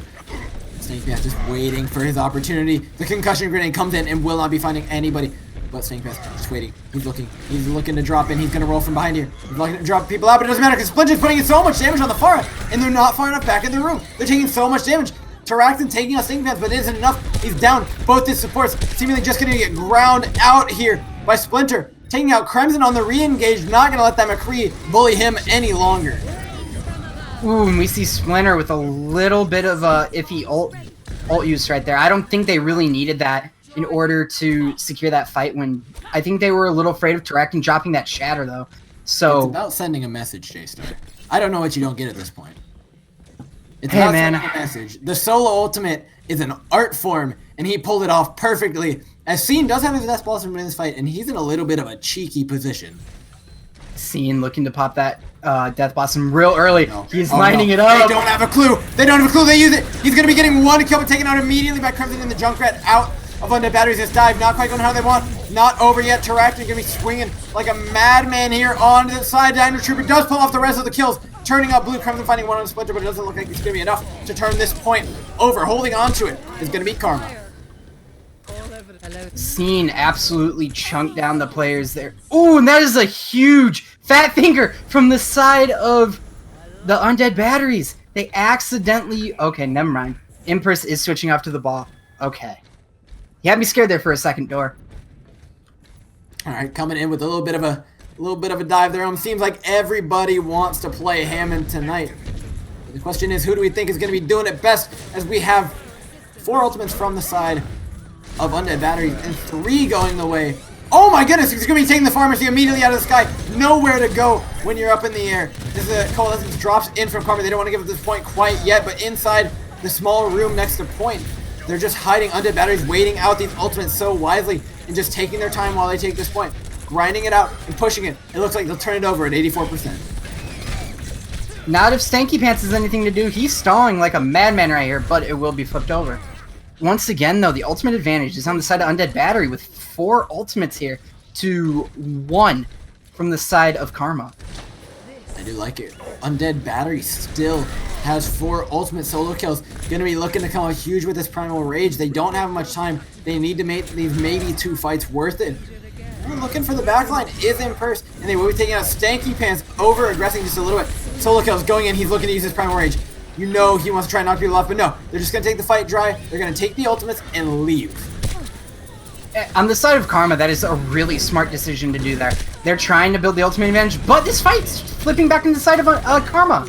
They seem completely indecisive here. They can't decide whether they want to go for this point or not. The Splinter overhead. He does have the barrage up. The solo shatter will be enough to take out Cryogenics. Cutting that healing off is so important. I like that ultimate a lot. Solo kills, though, coming in with the dive. He does have that Primal Rage. He's going to look to use it here. He's dealing damage into Tarakton, and that's going to have a point flip over for Karma. Unless Seb is able to keep Impulse alive for too much longer, with damage from the Impulse is almost surely going to be enough, but he is taken out of the sky immediately by another High Noon Scene. Looking to trade back on, and everybody just scrambling for the point here. It's a deathmatch on point, but Demo finding the kill could be huge here. 2 members left alive for Karma, but spawns coming in constantly. The Junkrat Tower comes in. We'll be taking out solo kills. Cryogenics last man left alive on point, but Stanky kills coming in. The mines, huge, could look to flip this point. Empress not allowed to touch this point. Point looking to flip. Empress swings in. He uses his shield. He's going to be dropping onto the mines, but the barrage from Splinter looks to take him out. And this kill looks like it's finally going to be flipping over here. Seb still alive. How on earth? 99% to 90%. The game is not over yet. Undead batteries are going to look to touch here. Crimson forced to push aggressively. 94% taking down the point. He flashbang Scene to get onto the point, but Abe going. The Tracer left on the point. It's so much pressure on him to hold on to this. Abe gonna be blinking in here. Demo throws him the invulnerability field. Not gonna be keeping alive for much longer, but the mines in reverse from Impulse. Gonna be looking to hold up Demo and himself on the point. 3 members lost alive here for the Karma. They're gonna need to find the picks if Karma wants to win this point cleanly, but he's gonna need picks going other ways. Impulse instead of taking out Scene and Cryogenics on the reverse him. Stinky Man's going huge with the swing. He's going crazy. Crimson looking to hold on to this point. Overtime taking it down so quickly. They might not get the touch. A C9 out of Undead Batteries means the series isn't over for Karma.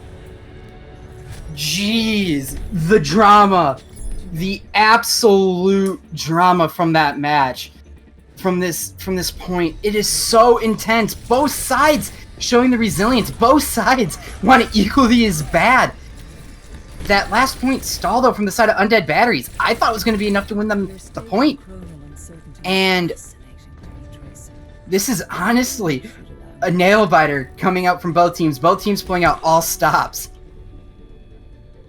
You know it's a good fight when I gotta drink half a bottle of water afterwards. Let's get into it. We got Village coming up. This is a great series. Coming up ahead, we're gonna see a little bit of May Reaper on both ends of it. I love this point. So much team play available, but we're gonna see a Winston ball again coming out of Karma. It worked for him last round. They're looking to make it work for him again, but Taraktin on this Reinhardt has been looking like a monster. And Crimson gonna be a threat on that Reaper, this May Reaper. Gonna be so good at countering a hamster ball. Oh, but Scene! Fighting pick on Abe is huge! That wall no longer available to cut this fight in half, but Taraktin and Emperor trading right back on this tank matchup. So important here, and they're laying in the damage. No May required, no walls required, but Scene taking out Seb is gonna be a lot of damage, or a lot of heals gone. Crimson trading back onto Scene. The shotgun's out of the way. It leaves it open for Undead Batteries to take the point. Man, both the Reaper play from both sides are coming out extremely huge from both sides. Both Reapers are trying to hard carry this, and they are both succeeding, but fights can only go one way. And on that one, it was on the side of Crimson, but Scene though, coming out with some huge picks on that Reaper.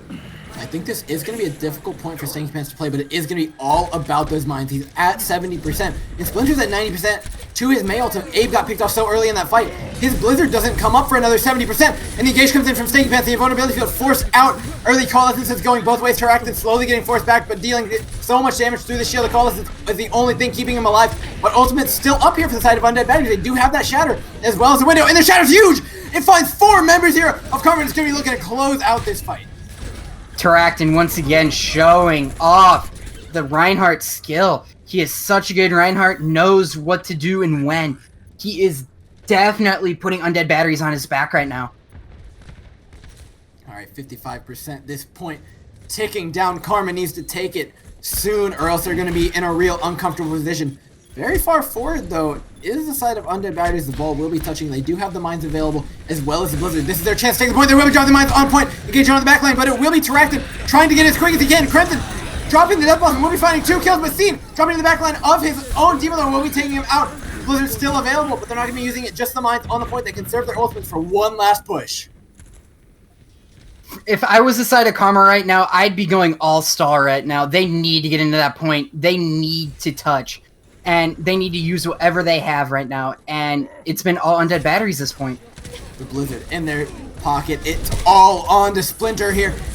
The Bongo is dropped. The re-engage will be coming in, but Crimson coming up huge in the kill feed. Dynasty will be trading right back onto him. The Bongo, though, still available. The Blizzard not quite yet gone. He will be out of the fight. And another Shatter to close it out. And it looks like it's going to be Undead Batteries closing out this series and ending Karma's playoff hopes. Man, I wish we would have... I don't know which match was better, Maelstrom or Holy Jalapenos or this one. But these were some terrific fights that we were able to see from tonight. And definitely some huge reads. Booth, break us down for one final time tonight, my friend. Oh, man. Well, just to quickly run through all the scores again from tonight for everybody, then we can come back in and talk about this game. Here in the Discord tier, Commit winning against Infius 4-0. Tough Luck winning 4-0 against Instalock. Meteors winning 4-1 against Prodigious. And then here in the Harmony tier, Vitamin C losing 4-0. Jetpack Cats again taking that victory 4-0. Here, Undead Batteries winning 4-1, and then our featured match from earlier with Holy Jalapenos winning 4-2 against Maelstrom. But coming into that last match, I kind of am sad we didn't get to catch more of it. We had a lot of great games to watch tonight, but Undead Batteries doing a great job there. I mean, Crimson coming in, and was that 3 times on one of those maps that he solo killed the pharmacies himself? I mean, that's pretty crazy. And that last fight, and that second map there was worth the whole thing to watch, just for that map there alone. Crimson going absolutely insane. Again, congratulations to Undead Battery. Moving on in the bracket. Of course, we do have a few little closing notes for you guys. We've got some matches coming up, I believe. None that I've reported quite yet. We should have a match on Sunday, though. And do you know exactly what teams it is? Yes, It that is would be Eclipse Eclipse versus taking One Last Ride. Yep. Oh, wow. That's going to be a good one. Not going to lie. I haven't seen One Last Ride play in a little bit, but Eclipse are looking hot on their heels here going into the playoffs, and they're looking to bring us into the next week. But for tonight, I have been Door at Door_OW on Twitter. We have had the fantastic Cavalier, the commissioner on production, doing a great job for you tonight. And Jstar and Booth, you want to take us out? Absolutely. My name has been Jstar. Feel free to follow me on Twitter at @the_real_Jstar. Definitely a heck of a match, and definitely looking forward to see how this bracket goes out. Booth? Yep, Booth here. I don't really use social media. I'm a boomer. But follow the other guys. They do stuff, I guess. Fun match here. I'm sure you'll be hearing from us a couple more times throughout the playoffs. Again, thanks to all 4 of the teams we got to cast tonight for working around with us and letting us come in and cast some of these games. Be on the lookout for the game here on Sunday. There should be a podcast next week, if I'm not mistaken.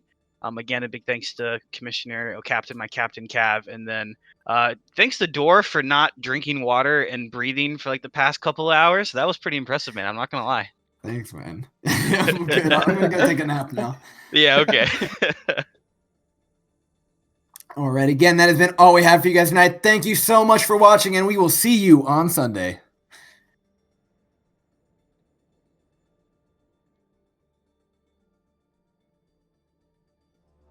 4 kills for BDK Kid. Will he get the 5th one? But a big shatter from Juco High takes big play from O again, putting the Jap Invictus wins the match. Massive blossom from Claus getting into the back An line. impressive job there by Infius Gaming. Really Full hold for Careless.